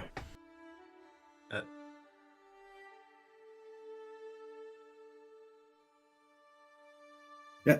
As you do that, I would like you to tell us the process which we get mercenaries. I'd like to hear how you talk through that. I don't know if he's still there or not. Oh yeah, I was just choking on myself. Yeah. Well, the process is because there's definitely a lot of guilds. You can even go through Talismanic 9 if y'all wanted to do that. I know, Grom, you were going to hire your humans. So as far as the guilds, there's the Shadow Guilds and the multiple adventuring guilds as well. And some of the guards actually go out and get hired. So the process would actually, if you were asking around, in order to get these two, they would have actually pointed you to some of the guards that actually leave the cities for quite some time because they're on leave or whatever. If you wanted to go through the guild, there's the Talismanic 9, there's the Shadows, not the, well, y'all don't know about the other Shadows. But anyway, there's a guild called the Shadows as well. And then there is also the Dwarven district, if y'all wanted to get dwarves. And of course, the Rangers from the Elven district. And of course, some thieves to do more of the thieving things that are part of the halflings. They're, for some unknown reason, much more better at it. But for Grom, I don't know. You, after doing some research and talking, and eventually you would be led to almost to the inner walls, but there you would find a different tavern further down from the Sad Dog Tavern. And I'm going to say this is happening while y'all kind of walking around the city before y'all return to Cub. But you would have found that there's two, a female and a male, that, yeah, they do accept 2 or 3 gold per day to be hired on, and they're going to be on a leave for about at least 6 to 7 months. 3 gold per day. Those are the ones who Grom finds. Yeah, that's correct, right? That's the one that you wanted. Grom is first of all, Grom would be more interested in finding someone who's looking for permanent position. Permanent. And he would also be, he would want to give them a little test. He would basically have them, he would want to do a little test, which would be, he would kind of question them for basic intelligence, and then he would have them attack him, which I'm sure would probably not yield great results for them, but he would, basically see how they respond. He wants like aggressive, really stick to it, like, people who have a great, determined mindset, even in the face of challenge, because he knows these people are probably they're either gonna die very fast or they're gonna be survivors, and he's kind of trying to find survivors. Anyway, so I don't know if that factors in at all, but okay. So he wants, and it permanent. basically melee, like people who can stand by him and like put up a shield and like be a wall of defense, because he doesn't like getting just pummeled constantly. Okay, so above Is this table, all just to let you know. Are you saying this like where we can hear this is what you want to do? Yeah, this is Grom's process. Grom will tell whoever is asking him this process, but this is the process he's going to use to try to hire 2 hirelings. Okay. Saz would definitely be interested in your process. Very good, very good. Yeah, and for an armorer, since you get working with the armorer Tarnik, for you just to get it out of the way, we can say that you did, and you're working with him while everybody else is shopping, and it would have been a 5 gold pieces, since you're becoming seems to be almost a permanent customer, coming back and forth to get everything that you need and suited and measured correctly. Beautiful. Easy done. And as far as above table for Grom, I will say that above table, are you actually looking for characters that might be able to survive? Or are you saying this as player I say character? that very loosely. I mean, are they going to survive? Probably not. Grom's hireling survival rate is at 0 right now, but I mean, well, the only reason I say is because you all are at level 12. Though there are going to be some things that y'all gonna probably just completely murder now, depending if y'all start going higher and higher into the Anom path. I will say above table if you wanted them to actually be a resource, or you're just gonna have them as cannon fodder, because the ones that you are hiring right now at 2 or 3 gold pieces are the bottom of the rung, and Yeah, no, that's on purpose. Okay. So here, let me tell you my mindset. Grom is treating it like a meat grinder. He wants to hire he's just going to keep hiring low-level hirelings, and maybe if one of them ends up being kind of exceptional and learning better, they'll develop into something better. But yeah, no, he's meat grinding these hirelings. Like, I mean, they might die the first attack. That's fine. Grom knows. okay. I just wanted to make sure, yeah, just because, yeah. Okay. If they eat up one attack that an enemy would have aimed for Grom, basically he's getting his money's worth. Okay. Yeah. Cool. He is going to try to filter for a little exceptionality if he can, even if it's just a spark, even the slightest hint, like, you know. So that makes sense. what's his armor class? Grom's armor class? Yeah, Is a with a 19. 20, with a 21 hit, we'll say we'll fast track and we'll say that we're over here at one of the training grounds and maybe one of the guilds. Instead of a knight, he, after finding about this, he walks and moves through the military and decides the military is not going to be the one that works with him, because they're all only take for certain months and then they have to come back. So eventually you are pointed to the guilds, maybe the Shadows, and there's more of an adventuring guild where they do have low-level warriors. And So here's the thing Grom's going to do. He's going to, when he trains, he's going to go ahead and fire up his blur and his mirror image, and he's going to be like, give me all you got. all right. And I assume you're doing one-on-one, right? Well, if there's two who seem to be friends, he'll do two at once. He doesn't care.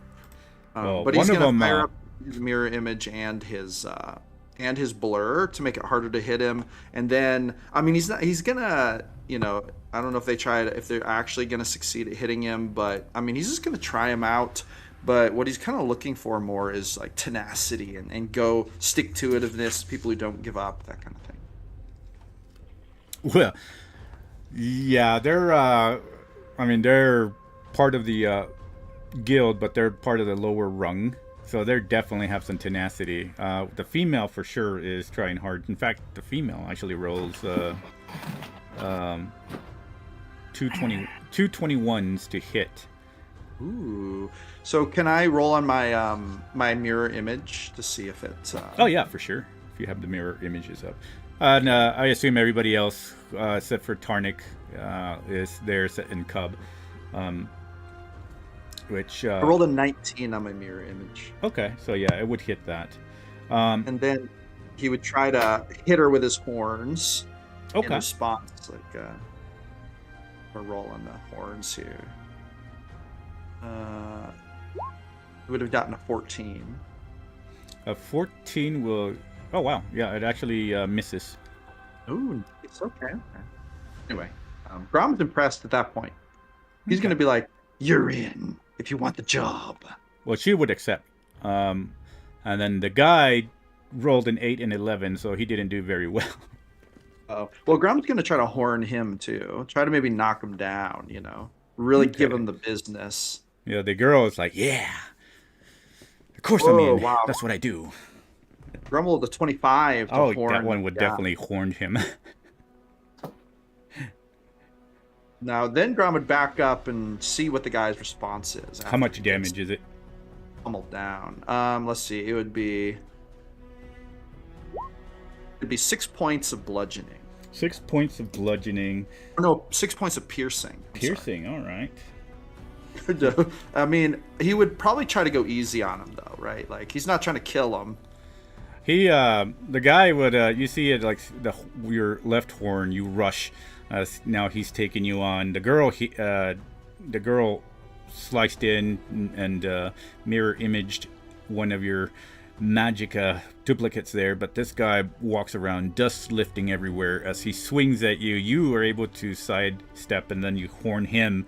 Your horn actually hits him right in the stomach area, but the chain shirt actually protects enough. He's damaged, but he steps back and his feet actually slide, and he moves with you as you push him, and his feet just slide against the ground, dust lifting again and swirling around. And he'll actually do one more just to try to see yeah. and he's not giving up, but he misses again. And the girl, you see her just kind of laughing. It's like, kind of puts her hands over her chest, just kind of wraps them around, just kind of like a smirk.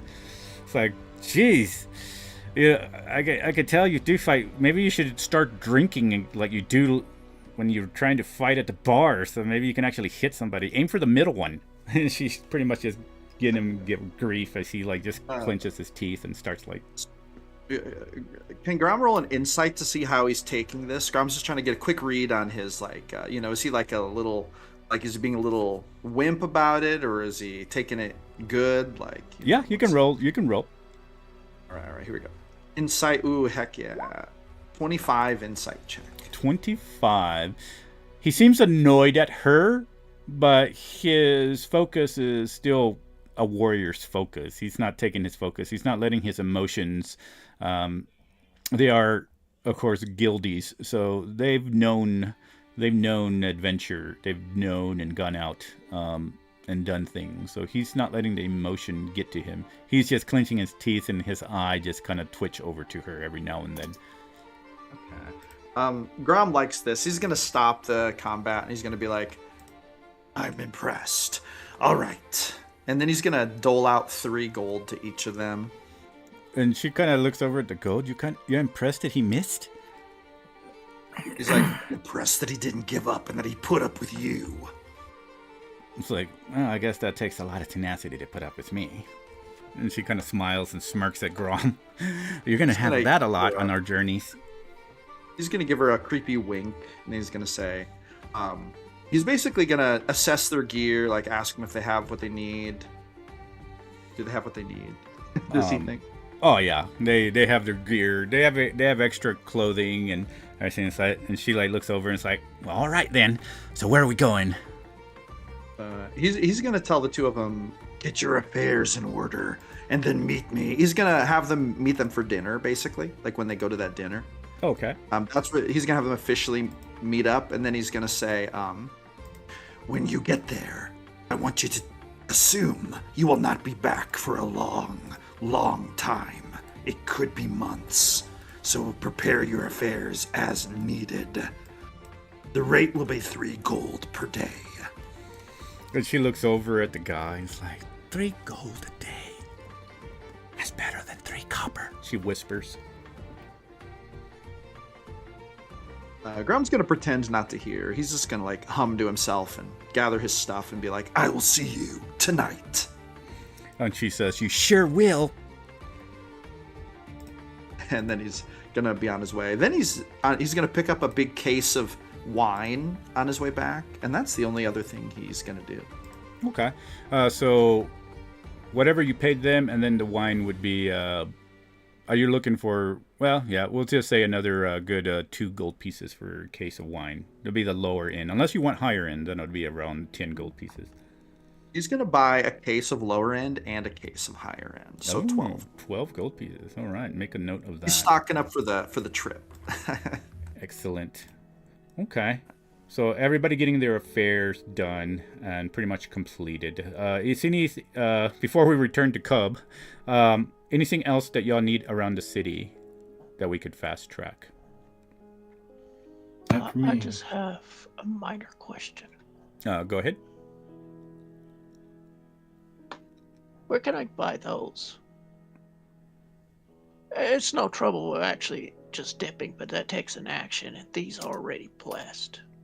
Arrows are well, you are in Polaria, so any of the magical Mecha Dugs would sell that. Even Crinvia would actually have those if you wanted to walk in there. But yeah, Mecha Dugs or any of the shops within the actual district, Wizards district there, you could buy Says them. they cost 20 gold a piece, and all I want to do is buy 6. 6 of them? Yeah. You looked that up already in the DMG or the players? 20 gold a piece? D&D Beyond, it says. Oh, okay. Well, then, Unless yeah. you If you want to change the buy, price. if you want to buy them, that's where you would find them. Mecha Doug would have them, or any of the shops there, because this is Polaria. So Polaria magic shops would be about the same price. Anywhere else would probably be 50 gold, but yeah. So just jot down how much you buy and take off the gold, and you will have them, sir. Thank you. All right. So I assume that is pretty much what everything that's happening is going to the evening. We're going to jump over to Cub, if that does it for the shopping. So Cub. Yes. We were here, and you, I don't know if it would Sauce return, or would he travel with the group too? I think Grumthar wanted everybody together. If Grumthar would let him leave, he'd return to Cub, but if not, he'd stay until he could get back to Cub. Well, at some point, we stopped by the Naked Maiden and let them know that we're going to join up at the Sad Dog for dinner. Okay. So at that point, then, Cub, you would have the items that you need for your potions, Silent Sleeps. With that being said, how many potions? I guess it would take. She's going to sleep for another 4 hours. How many potions would he have wanted to create, or what's the main potion he's creating currently? What potion? I guess it's just the potion of greater healing. Okay, yeah, he could do that. So just go ahead and roll me the. I think it was the medicine check that we had. Yes. Hold on. I'm literally battling everything right now, so I have to do this.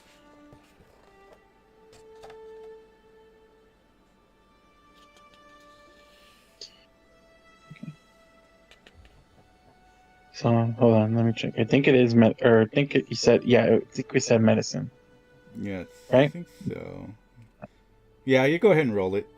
I was looking at the book. Okay. Okay. Before that, of course, I'm gonna go ahead and do cast enhance ability. Give myself advantage for it. Okay.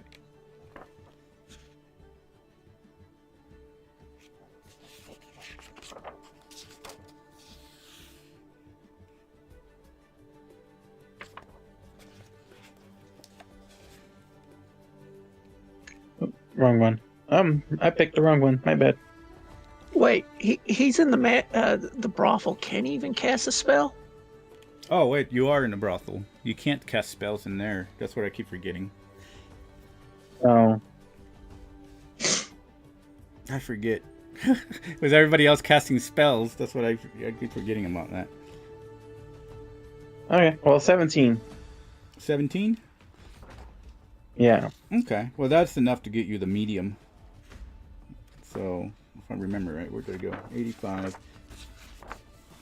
So you get your healing potion, but it's the one... It's not the extreme, I don't think. It's the... Yeah, it's the second, or just the potion healing greater, I guess. Yeah. The second tier. That's the one I was trying to get. Yeah. So, all right, for the 4 hours, that's what you get. So my next question would be, once he's doing that and waiting for Silent, which she seems just to stir just a little bit, she kind of just switches positions and stuff. Would he be doing anything else? No, I'm just gonna stay there making potions itself and just ensure that Silent's okay. Okay. So I'll stay right there making. Even though I already made a potion of greater healing, I'll probably try to make another. You know what? That's a good question. I think he can make potions of resistance, but it just takes the. Yeah, he should be able to make potions of resistance. Okay. I would have to read. Let me see. Yeah. I'll get back to you on that one too. So, Cub, you would be able to make a lot of potions at this level. GM, see, would you the- like me to look up potions of resistance for you? Yeah, You to did see do what it would be. I know because I bought the book on it, but I think that's the only one that it doesn't have is the potion of resistance. Okay, I'll do a little research here. Yeah, it has everything else, but it doesn't have the potion of resistance for some reason. Well, I paid $50 for this book. No, that's all right. Time to return it. Yeah, right. I guess that means that's I'm gonna have to add it in my own book next time. All right, so Cub, we're gonna go to your scene now since we already got everybody else's for the most part. And while you are doing this, you finished your potion. You are working on another. You hear Silent turn on the bed and get more comfortable, but she seems to. You can actually feel that there is a sort of presence, that divine power that you felt before. It's not overpowering this time, it's just really faint. You can sense that she is getting her rest. But as this is happening, you go ahead and roll me a wisdom. I just need the number to see where it lands on the table. Wisdom saving throw, sorry. Wisdom saving throw. Oh, okay. 26. 26. Jesus. That's a good saving throw.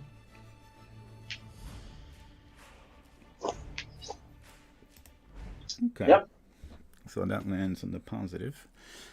Alright, so in that case, you actually almost sense as if when you're looking at something and for some reason it shifts and makes you think that you are either feeling dizzy or the world just makes you feel as if the ground is coming up to meet you. But then you realize that there's nothing really happening. You're sitting there, you're still maneuvering with your hands and putting these potions together. And then you start to see maybe at the periphery as if there was something white that's floating across the sight, across your vision, right at the periphery of it. What would Cub be doing?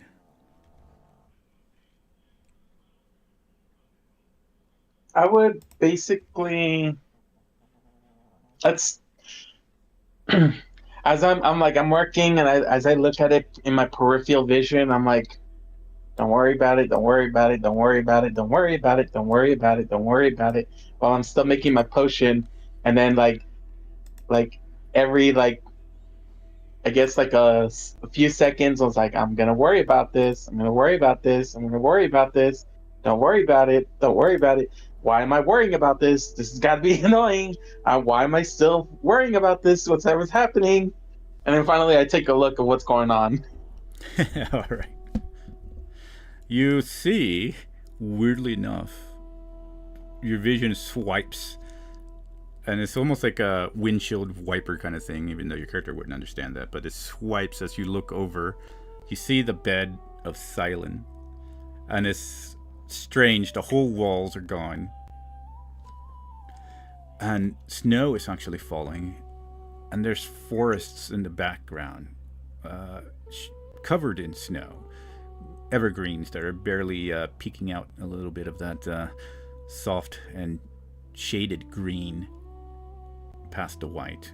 It is actually enough to give that pressure of too much light hitting your eyes. It's that pressure building up in the back of the eyes, and it kind of hurts a little bit, gives a little bit of a ping at first.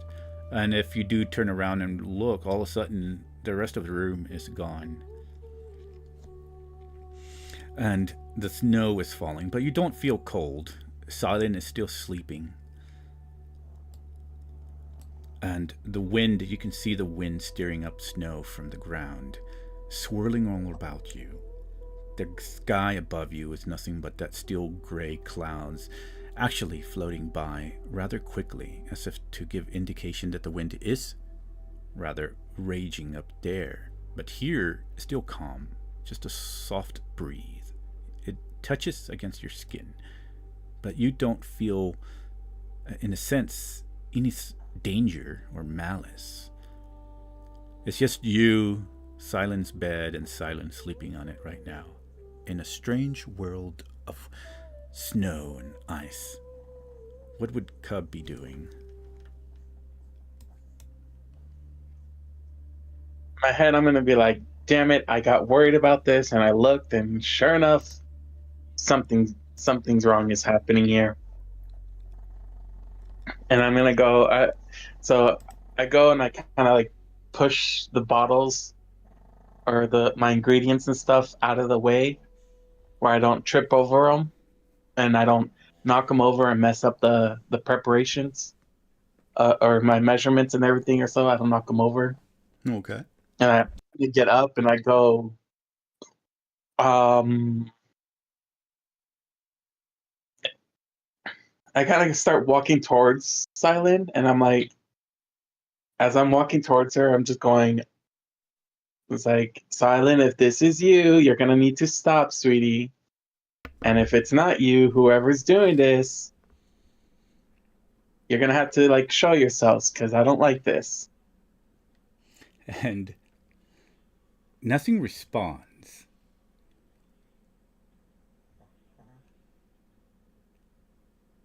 How far does he get to Silent? I go ahead and I make the full, like, go all the way up to her. Silent is deep in sleep, but you're standing right next to her.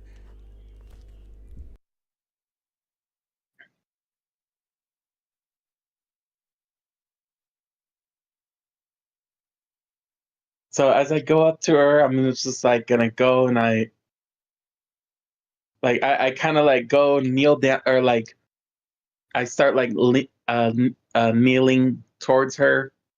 And like my face goes up to her face or so, and then like as soon as I get up really really close to her or so, I pull back and I just like kind of slap her across the face, but like not too hard, but just like slap her, like, wake up.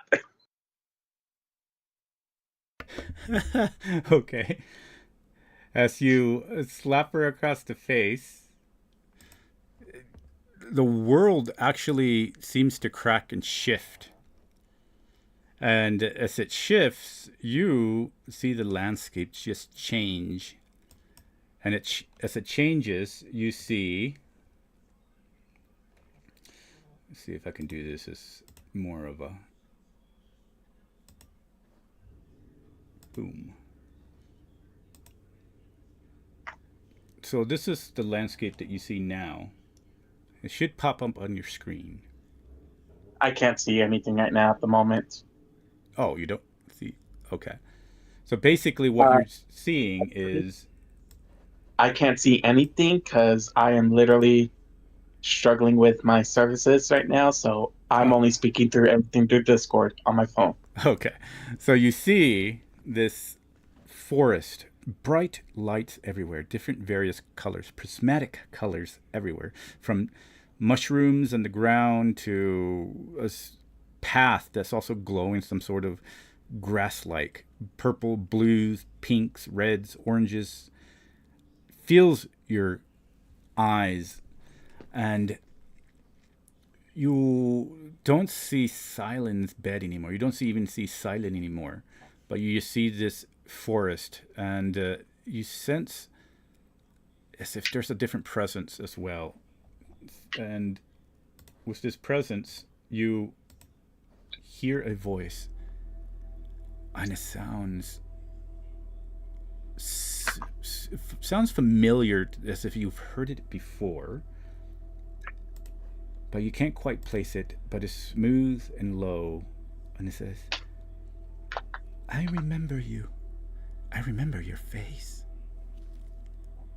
And he can roll a perception to see if he might recognize this voice.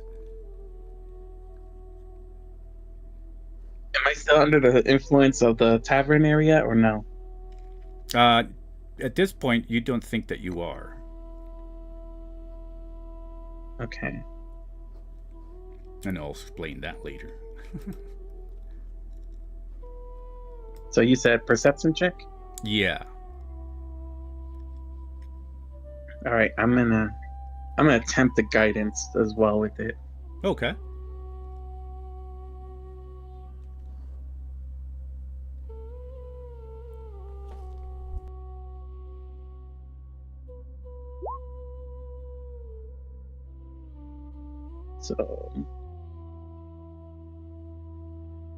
So first things first.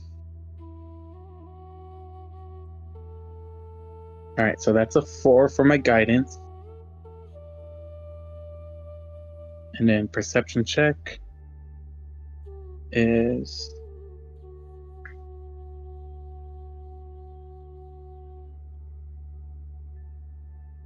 it's an 8, 12 basically.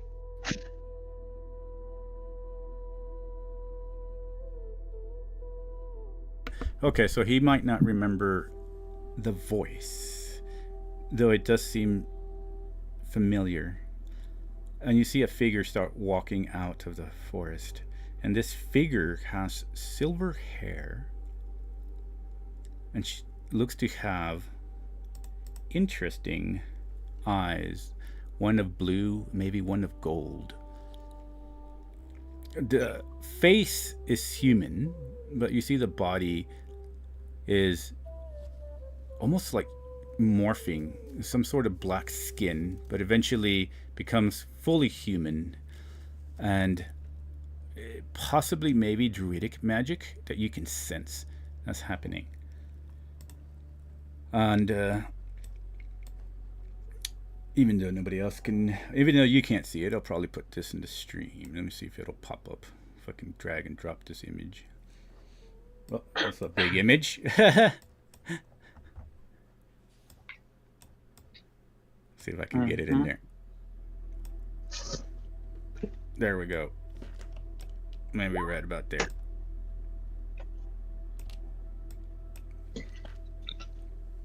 So you see this blonde, silver blonde female walk up and it says, "You're one of them, aren't you? The ones that saw us. The ones that we helped. The ones that we helped to escape, right? I remember you. You were trying to tell me about druids, and I asked a question."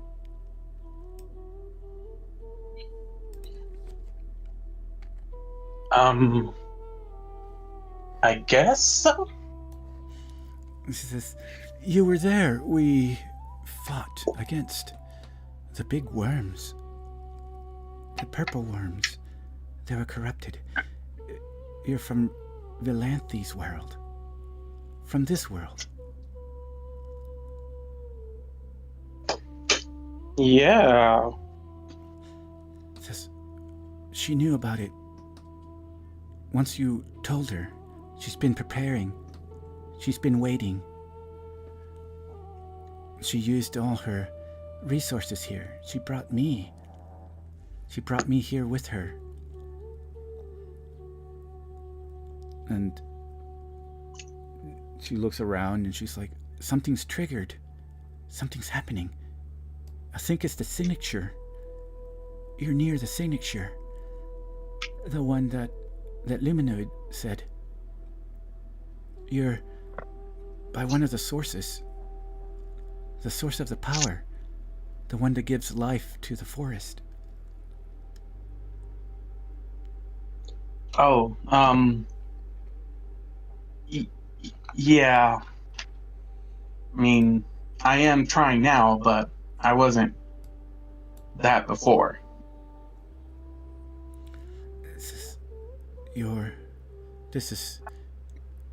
I'll have to tell Vilanthi and Luminode. And she says, "You're alone?"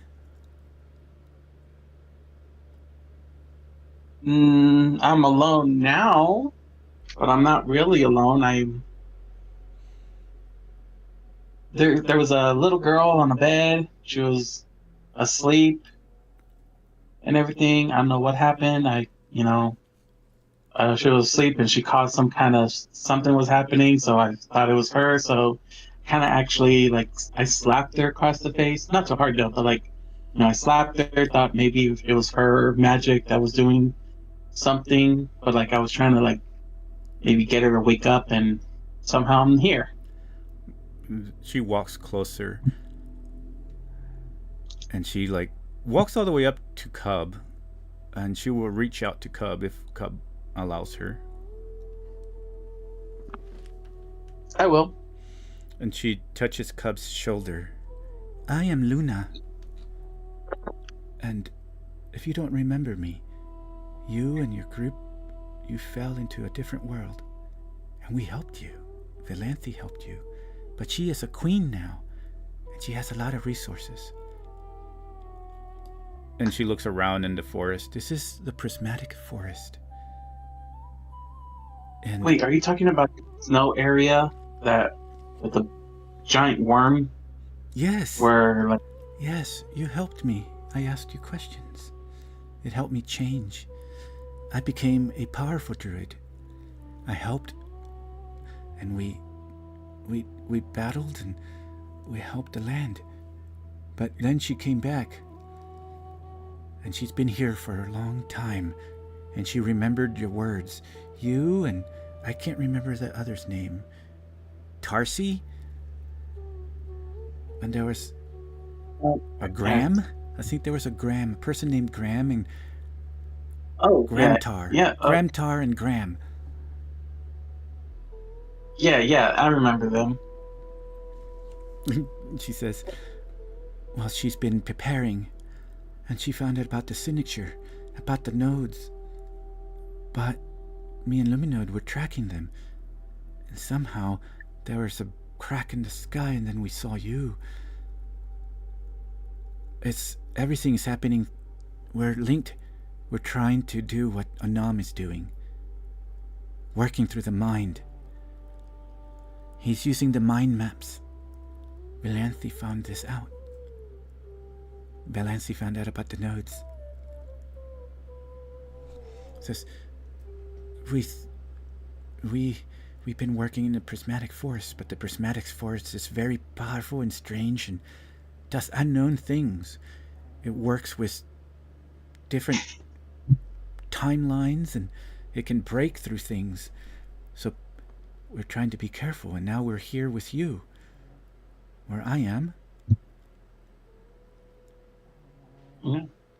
May I say, what was the path of your druidic that inspired you? The moon. Oh. I liked the moon. I liked seeing the moon.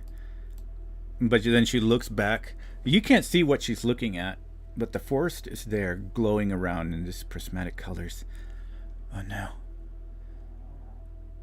I can sense them. They're nearby. The prismatic forest. The signature. I can't let them find the signature. I have to tell Luminoid to hide the contraption that he made. I don't understand it. And he looks back, says, Valanthe is here too. I would tell him that I saw you. We're at the prismatic forest. The answer lies with the signature. We're trying to find the origin. The origin is near you. And it's, oh no, they're coming. And then she starts transforming. You see her skin changing again. Says, I'll have to change into my true form. All right, Cub. Be careful, whatever you have. I think the origin is near you. Take care of it. Don't let Anam know of it. And then she starts morphing into this creature.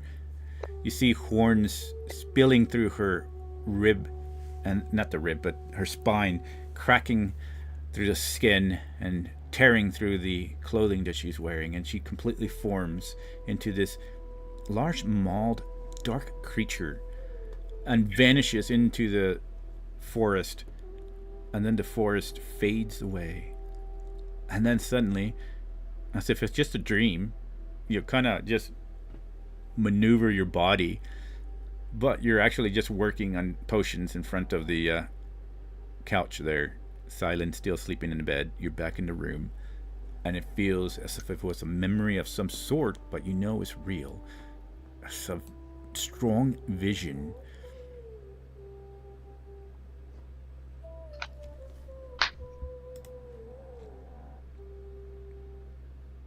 And with that, I go and I kind of like look around again, and I'm like,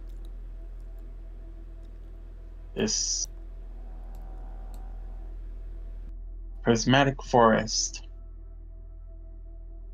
It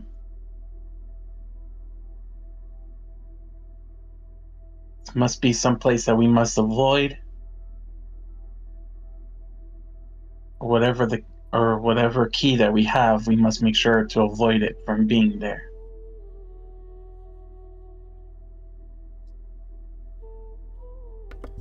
All right. And with that, the rest of the time passes by. And unfortunately, it's enough for you to prepare a potion, but not enough to completely complete another one. It's not another 4 hours. That I assume by this time the rest of the group would return to grab Silent and Cub. Yeah. All right. Next question would be, does Tarnik eventually meet up with the group? Just to know if everybody's together or not. Yeah, Tonic was, considering it was only an afternoon that he had to adjust his armor, I'm guessing it would be take the whole afternoon. Cool. Alrighty. And then he would go straight to the Sad Dog Tavern and organise a large private room and probably put 50 gold over the counter and say, and that should cover the rental of the room, food for everyone that arrives, and drinks. Well, Lara would be excited with this. Plenty of money that she's making today. Yep. And she'll say, oh, yes, of course. Thank you very much for shooting the Sad Dog Tavern. I'll have everything ready. So I'm going to put the rest as you are. The rest of the group returns to the Naked Maidens and going upstairs to meet up with Cub. I'm going to go ahead and put y'all there. You actually had run into Volsa. Volsa finally returned after the whole day being gone. And looks over at everybody and, like, seeming like everybody's doing things. She says, did anybody have a strange happening? She, like, just kind of just meets up with everybody. So everybody's going up to Cub's room and Silent's room. Yes. We seem to each have experienced. There's much to tell, Volsa. Silent seems to be more than cheesy. Seems to be. And Come, we'll discuss over dinner. He says, of course. She looks over and says, as y'all finally arrive at the room, she just kind of stares at Silent sleeping as Cub is at the sofa doing his thing with the potions and such. But y'all eventually, except for Tarnik, who's getting things ready at the Sad Dog, y'all arrive at the Naked Maidens and the room. Silent sleeping, Cub there. What do y'all do? I think I looked at each other and says, we have business at the Sad Dog. Shall we be on our way?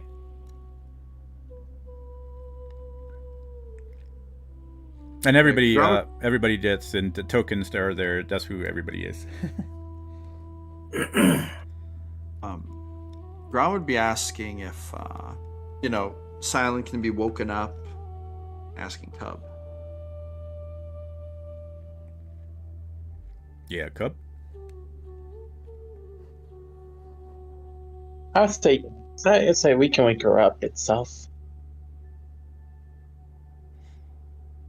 Wait. You said yes? I didn't quite hear you. I said yes. I think we can wake her up. Grom would walk over to wake her up. He would kind of lean over and, kind of touch her face. Be like, Silent. It is time to wake up. You feel the surge of divine energy just linger up your fingers and kind of give you some alleviating chills as it kind of spreads through the rest of your body, and she opens her eyes. And the eyes kind of stare at you, sort of confused at first. And she looks around, and she snaps up to the bed, looks about, her head moving left and right, and like breathing hard. And looks at the rest of the group. Looks at Saz. Her eyes go big once upon looking at Saz, and she like crawls, and her back hits the back of the bed, and she's just breathing hard. And it's like Calm. her eyes just Calm. stare at Saz. It's all right, son. He's with us. They are with us. She looks over at Cobb, and then she looks over at Grumthar. Looks at Grumthar for the longest time, and then she just like moves her body in a way to just wrap her arms around Grom, and then she actually starts, her shoulders just start like shaking and seems to be crying as she like gives a death grip to Grom. She has not been fully aware. She's like fully aware now that after the sleep, her mind is not exhausted, not anything, but the realization of everything, because she hadn't had that, just hitting her. But she has a death grip on Grom. Put yourself together. Meet us downstairs when you're ready to go. Can Grom sense like an insight to see if there's something weird going on with Saz, especially Grom has zero. He has zero issue with Grumthar, to the point where even if she knew something about Grumthar that was bad, Grom would probably overlook it. But Saz, he doesn't know as well. So yeah, I would say a contested role if Saz is, of course, hiding anything. Saz. Against what? Insight. I guess. Yeah, I'm rolling an insight check here. Let's see. Deception? Against deception? Yeah, I would say deception if because you're trying just to see if there's anything hidden. I guess it's kind of a general thing. Is there any? Holy Jesus! Okay.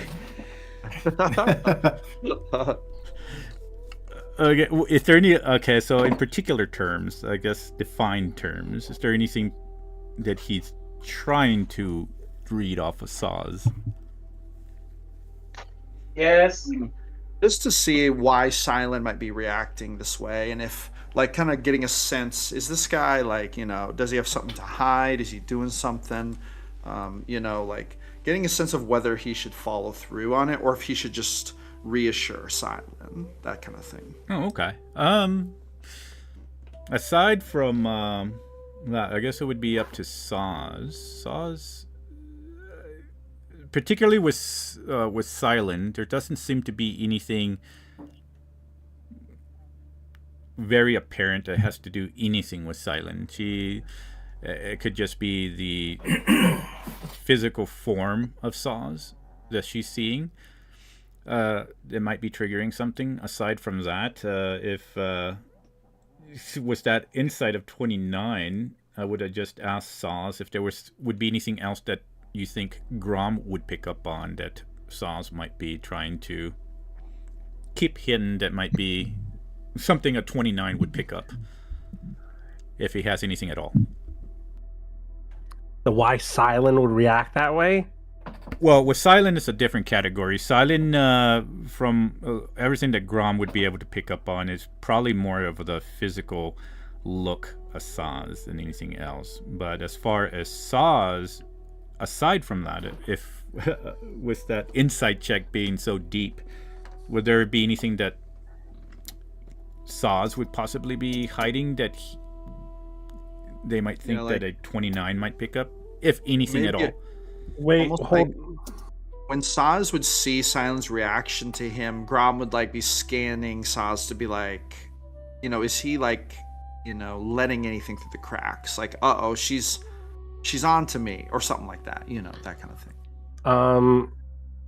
In regards to Silent, Saz would probably look directly at you and get just like gesture to their whole being and go, I get this a lot. But for looking to see if they're hiding something, with a 29, they're doing a good job of hiding it, but they're stressed. They may be standing there acting calm and kind of sulking in a corner, but they are frantically inside their own head trying to figure something out. They are trying to solve a problem that is not apparent to anyone else in the room. So Grom would stand up. He would be like, whisper to Silent, Silent, it's okay. Get your things. Let's go. But then he would immediately walk over to Saz, and he would approach Saz respectfully, with the respect of someone who just helped Grom, get Silent back and helped him save the loved one. And he would kind of in a low tone say, What is going on? Silent acts afraid of you. Tell me there is no reason for this. I want to trust you.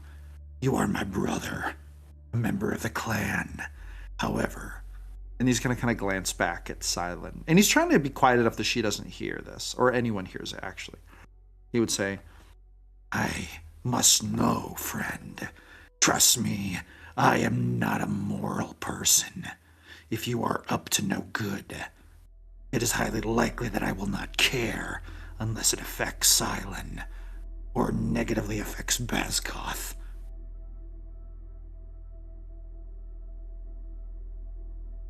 How many people are around right now? I think Grumthar was at the door, and so far it's Volsa and Cub, of course Silent, that are inside. Tarnikus at the Sad Dog, and Narzag probably wouldn't come inside, so... Saz would definitely slither up to Grom and kind of coil their lower body around him as if to get close, but not actually touch them. Look at this one. What do you see? I can tell you what that one sees. A monster. I used to eat things that looked like one. This one used to torture them, transform them. Do you want to know what they think of this one now? Then ask them. This one does not like you. This one does not trust you. This one would not call you friend if it meant saving their own skin.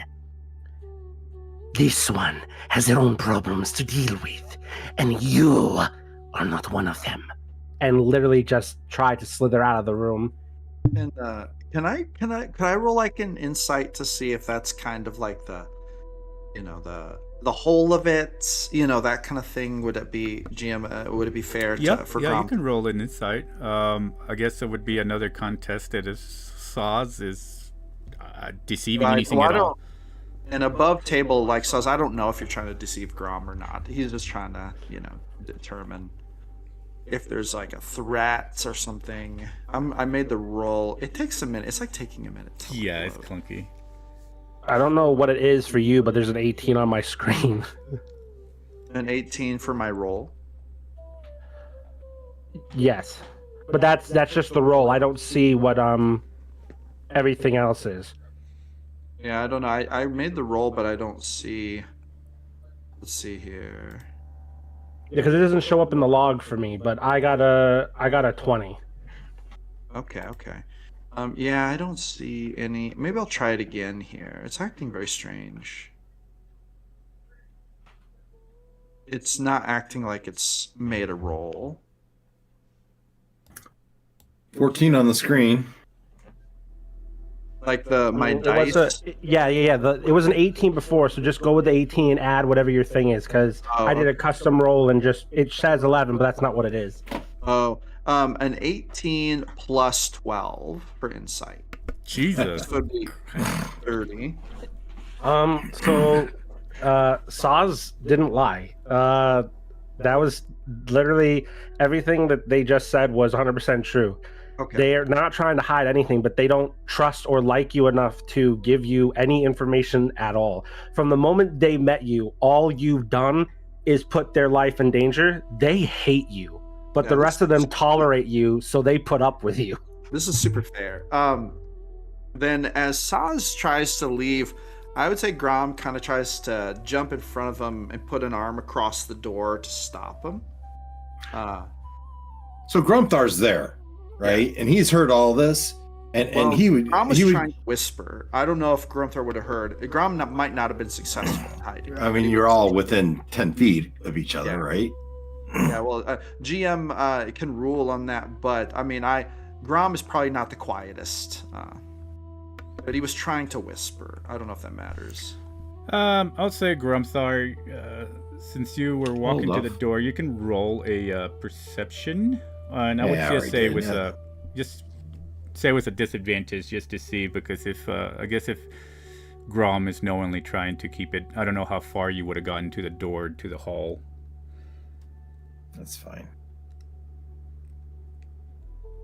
I don't know. Disadvantage, you said 12. 12. I would say was that Grom. Roll me a. You can do a stealth check. All right, I'm just gonna roll. I have a 3 to stealth. I'm just gonna roll a custom die roll because it's not acting right. I don't even think my custom die roll is working. Very strange. It's a 2 on the screen. Yeah, it's a 2. It'd be a 5 then. Okay, so you wouldn't hear exactly until you hear the bubbled, garbled whisper. Then you would be able to hear that they're whispering, and you would catch what they're saying. Yeah, so I don't. All Grumpthar's gonna say is, Grom, remember what we talked about.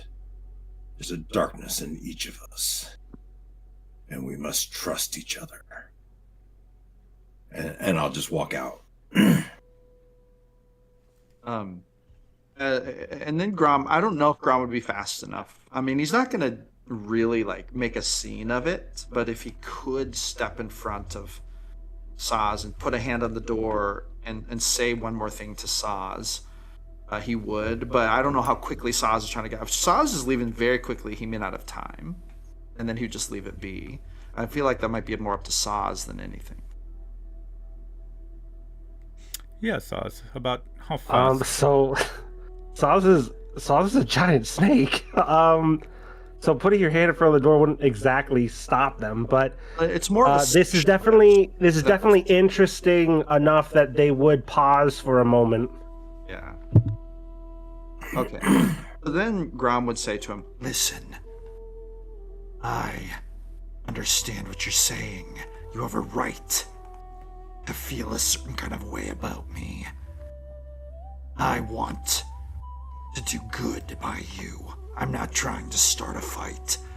I am merely reacting to Silent's fear, and if that's all it is, if it's just the visage of what you are, then I understand. But I just need to know, because I don't care what kind of dark bullshit you may be up to in your time. I'm not here to judge you, my friend. I just want to know that we are truly allies, that you will treat Silent as you would any other member, with trustworthiness and at least a desire to do no harm.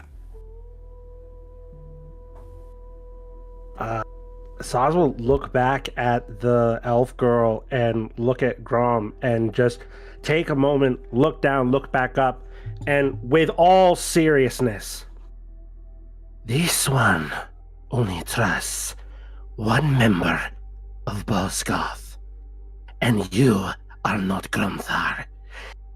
So, I think we're done. and they'll leave. Yeah, Grum will just move his arm and watch Saz leave.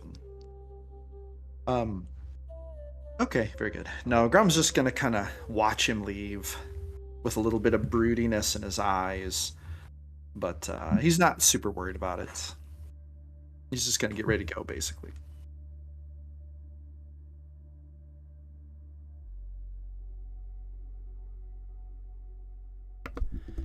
So Volsa is like, oh, well, I don't know. I just now went to the hills and I explored it, and that was quite an adventure. Can't say that life isn't exciting with you. Then she just kind of smiles. Look forward to the rest of it. Aw, Volsey's coming around with us. Is that what she's saying that out loud in this room? Yeah, she was saying it to Grom, actually. Oh, Grum is gonna kind of look at her and he's gonna kind of grin and he's gonna say, You know what? You're not too bad. In fact, I've almost come to like you a little bit.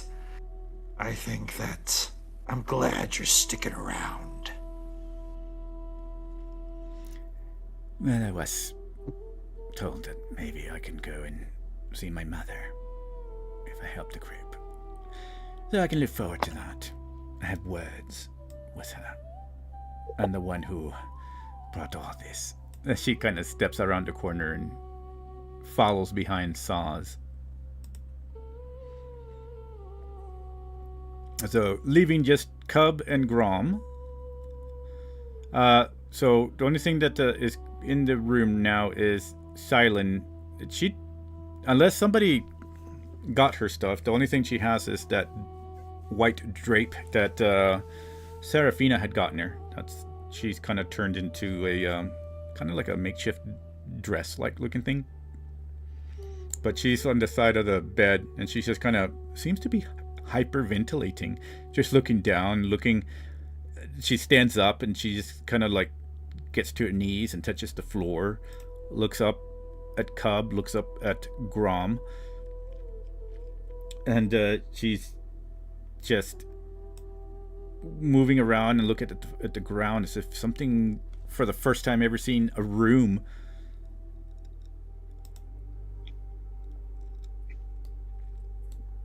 And then I do have a question before that. Is Narzag, where would you have waited outside the Naked Maidens, or would you have gone with Tarnik to the Sad Dog? Can you hear me? Now I can, yeah. Okay, yeah. Sad Dog Tavern. Just wait there. Okay, so Tarnik would have seen Narzag be one of the first ones to arrive there. As I assume everybody else is going to start heading that way. I'm going to put y'all over here so I know that y'all out. Don't sneak my way there. Past the people, they can't see them. All right. So you left with the group there. Okay, cool. As far as Grom and Cub, seeing this with Silent, what do y'all do?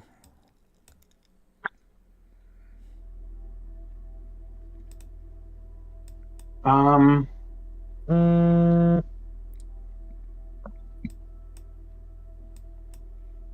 gonna go up to her and like reach my hand out I'm gonna extend my hand to her to like let her know that she's safe and she can reach for my hand and I can help her up.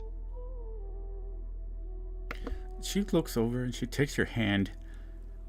She looks over it and she actually uses both her palm or hands and fingers to feel it and feel the texture of your hand, almost like if she's massaging it, trying to figure it out. And she kind of goes down Cub's forearm feeling the texture of it. And looks over at Grom and then back at Cobb. Says, you all came for me. Of course.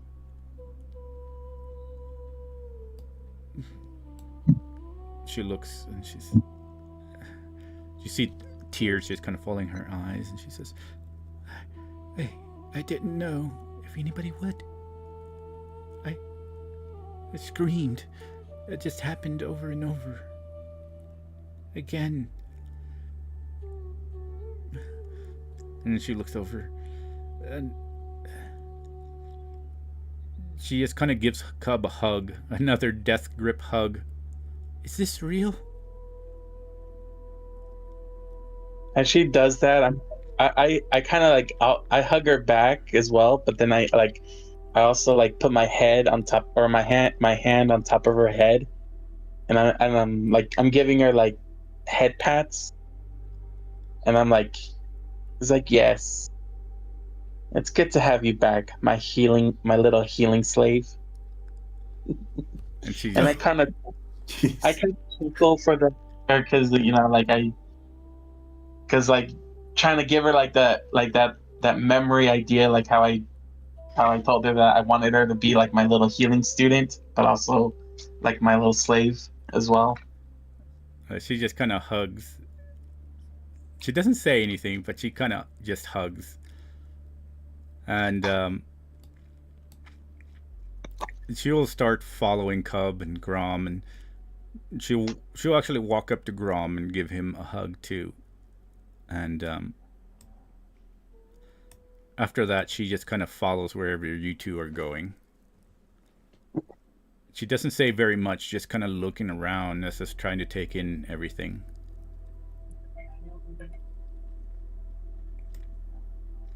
But, Grom will oh yeah, go ahead. give her a hug. He'll just pat her back and say, There. Everything's okay now. We're going to go to dinner with Tarnik. That'll be fun, right? She just kind of shakes her head. Doesn't say much. It's like, yes. I remember Tarnik. It's been many years. I remember.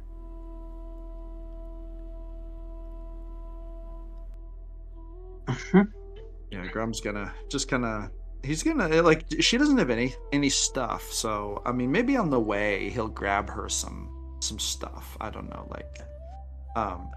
some clothes. I don't know. Okay, yeah. They would be able to do that. All right. Well then with that, I'm gonna put was somebody saying something? Oh, I was saying that we're gonna have to refit her with gear and stuff. Yeah.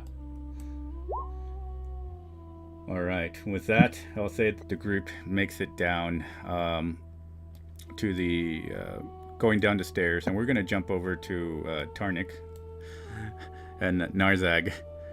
I feel like we did a lot of going back and forth, so we need to jump over to them really quick. With the sad dog. And you jump over here.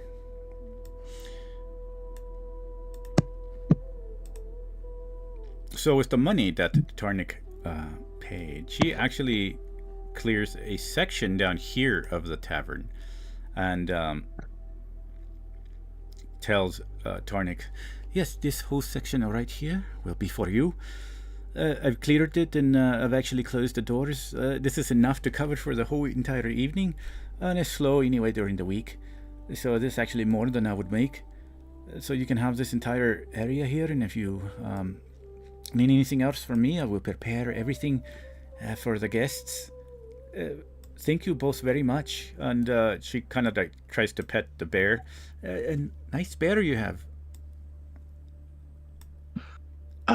This is Midnight. This is the bear I sacrificed to get for the party to survive.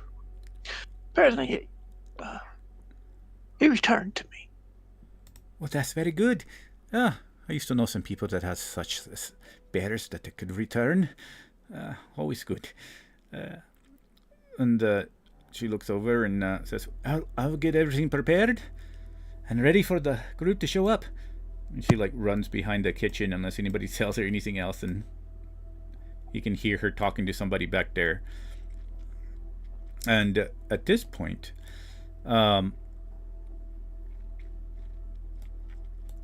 as y'all are taking your seats and tables and such, where did I put that token?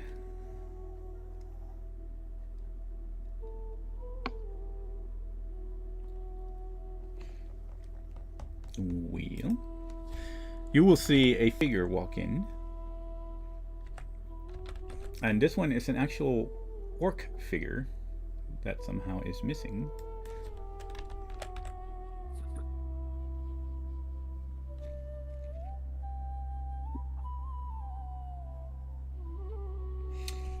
Huh.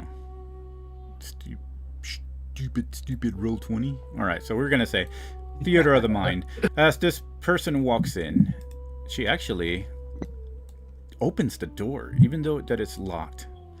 And we're gonna use her.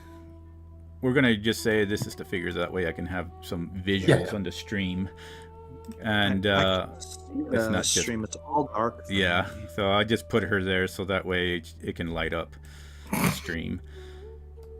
This orcish female moves over to the table and walks straight to Tarnik and sits at the table chair right here and says, Tarnik, it's been a while. Have you used my gifts wisely? You don't remember this voice, but you don't remember the face, but it does look like an orc. Would I get a feeling? Would there be some sort of? You for sure get a feeling just because. I want to say divine presence feeling. Yeah. Well, you would get an inkling. It's not powerful. It seems to be subdued somehow, but you would recognize his signature. And this one says, it's been some time, a few months. But I do appreciate you clearing the lands and ruins of the dead. Ah, yes, my lady. I do remember you now. And yes, I've made good use of this armor. I've made good use of this weapon. I had to modify it a little, though. She looks over. So, I understand that my sister also gave you a visit. Yes. She's cleared up a few things for me. She has provided me with the knowledge to be able to see the path ahead of me. My sister Still not clear, but it's better. As my sister doesn't work as directly as I do. But she is my sister nonetheless. I do have to try to protect her with my domain. At least in the domain of the orcs and what they worship. I am the Ladies of Shadow. I will warn you, my older sister will not like this very much. My little sister should be very careful. Yes, you mentioned something about that last time. And of course, Narzag, you're listening to all this, probably don't know a single thing that's going on, but she looks over and says, your group is growing, but then I also feel the return. Something else is with you now. And she looks back and says, something that was hidden in the shadows is now appearing again. This is quite dangerous. The balance could shift with whatever you have with you in the group. How did I miss this? I wonder if the other gods of shadows missed this. Well, it's not hard, you know. You're either trained in it or you're not. She thins her eyes. Says, Looks back at Tarnik. I should be very trained in the arts of shadow. Remember, Tarnik, you can't serve two masters.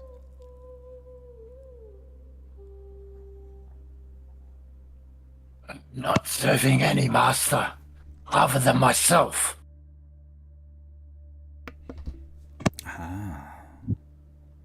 And You can sense that. Strange that. You can see that. You can sense it. You know that my path has changed. My allegiances have solidified. Yes, I can. I'm not as blind as I was. And she stands up and walks over, gets closer and says, I like this. New change. The awareness. That's what is important. It seems that you have looked into the shadows and discovered truth. Many people believe that shadows hide things. They don't understand that light can blind us too. They simply follow the bright little lights that the gods of what people think to be good shoot down upon Solar and the little worshippers. Not realizing that they are blind to the actual truth that's hidden deeper within the darkness of the shadows. The little things they try to keep hidden.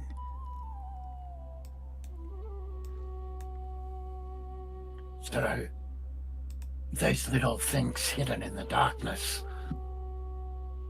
somehow they come out of the darkness into our group? Is that what you said? I think Is this... something in the darkness that was hiding has come into your group. Something. And she looks very good at hiding even from my domain. I'm not quite sure what it is. I wonder if my little sister knows. She's more of the illusion and dreaming of realms that are beyond mine. And she starts thinking, well, I am glad that you have made good use of my presence. I would do my best in order to keep everything hidden within the shadows of my sister. Our older sister is looking. Our older sister has sensed a shift. Something has been happening, including the Orc Union in the south. I think my little sister has been playing within the minds of all the orcs. I think she has been changing beliefs of our worshippers. My elder sister will find out. I have to try to hide. Someone has been playing with the orcs. I don't know whether it's your gods or outside gods, but something has been affecting the orcs. They do not act like they should. She thins her eyes. Yes, something has. And then she looks over. Tarnik, you're very interesting. Very complex. But I'm glad that my little sister was able to help. But Yes, sometimes the shadows are not what is hidden. Sometimes the shadows part and show us the path. That is what she taught me. she looks over. I do sense that you wish help, in a sense, from both of us.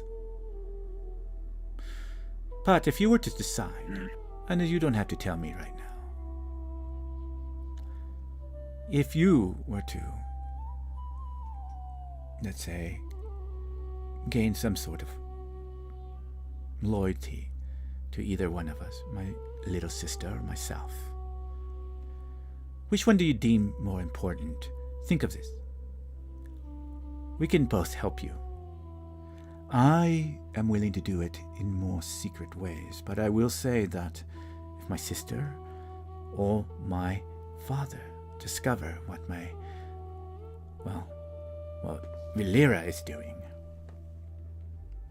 I will deny it all.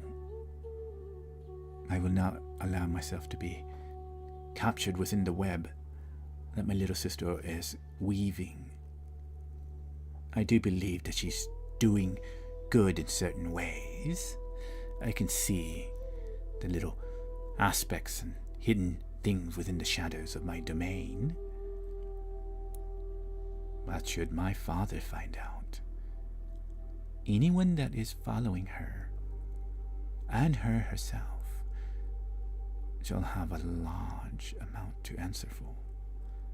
They shall suffer a wrath. Though you are protected, because you are mortal. My sister, however, that's a different question.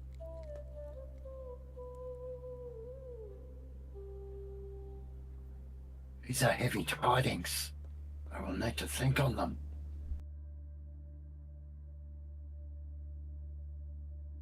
She walks over, looks over at Narzag, pets the bear Midnight, and then looks back at Tarnik. I am willing to help, though. I also agree with my little sister. The forces of this withered one are more important to take out. I don't have time for politics when I know the truth that are hidden. I am willing to help. But first of it, think on it. Think on it deeply. Which would you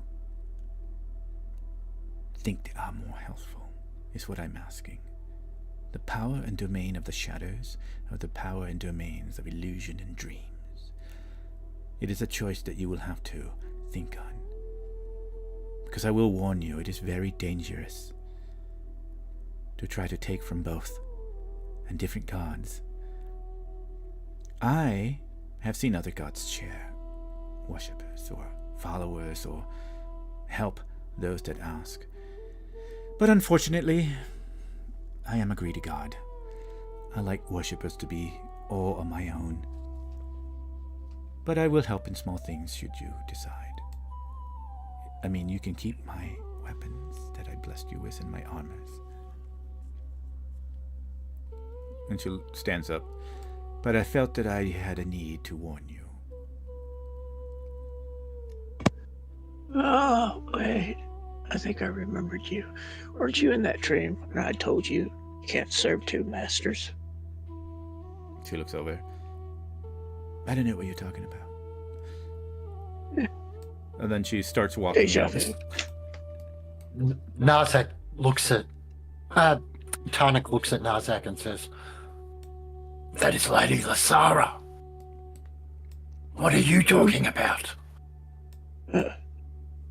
She is one of your gods. What do you mean, who? She is the daughter of Ganosh." Mine's is the beast. And with that, she I technically don't pay attention to any other gods. She vanishes and leaves you in the shadows. Everything turning dark. No, just kidding. But, you know, she does step out the door, and we're just going to use that for light. And with that, I think that's where we're going to end the session. With everybody else, as this happens, I'm going to say, unless y'all had anything else that y'all were planning, we'll say that the rest of the group walks in as we end here, so we can start the next session and discuss what needs to be done and which path everybody's taking. Very good. All right. Thank you, anybody who was watching. I know we had a few viewers, a couple of messages that were sent to me. Thank you for coming in and visiting. I tried my best to try to jump back and forth to answer some of the chat. But I have so many tabs open, so if I don't, I'm not ignoring anybody. I'm just not able to see it when I'm like looking at the screen. But thank y'all for coming by, and if y'all can and still here, feel free to give us a thumbs up and give me a follow. Aside from that, we will see everybody else next Sunday as we finally move on forward with paths chosen and see what happens. Thank you very much, and a goodbye. Goodbye. Bye all.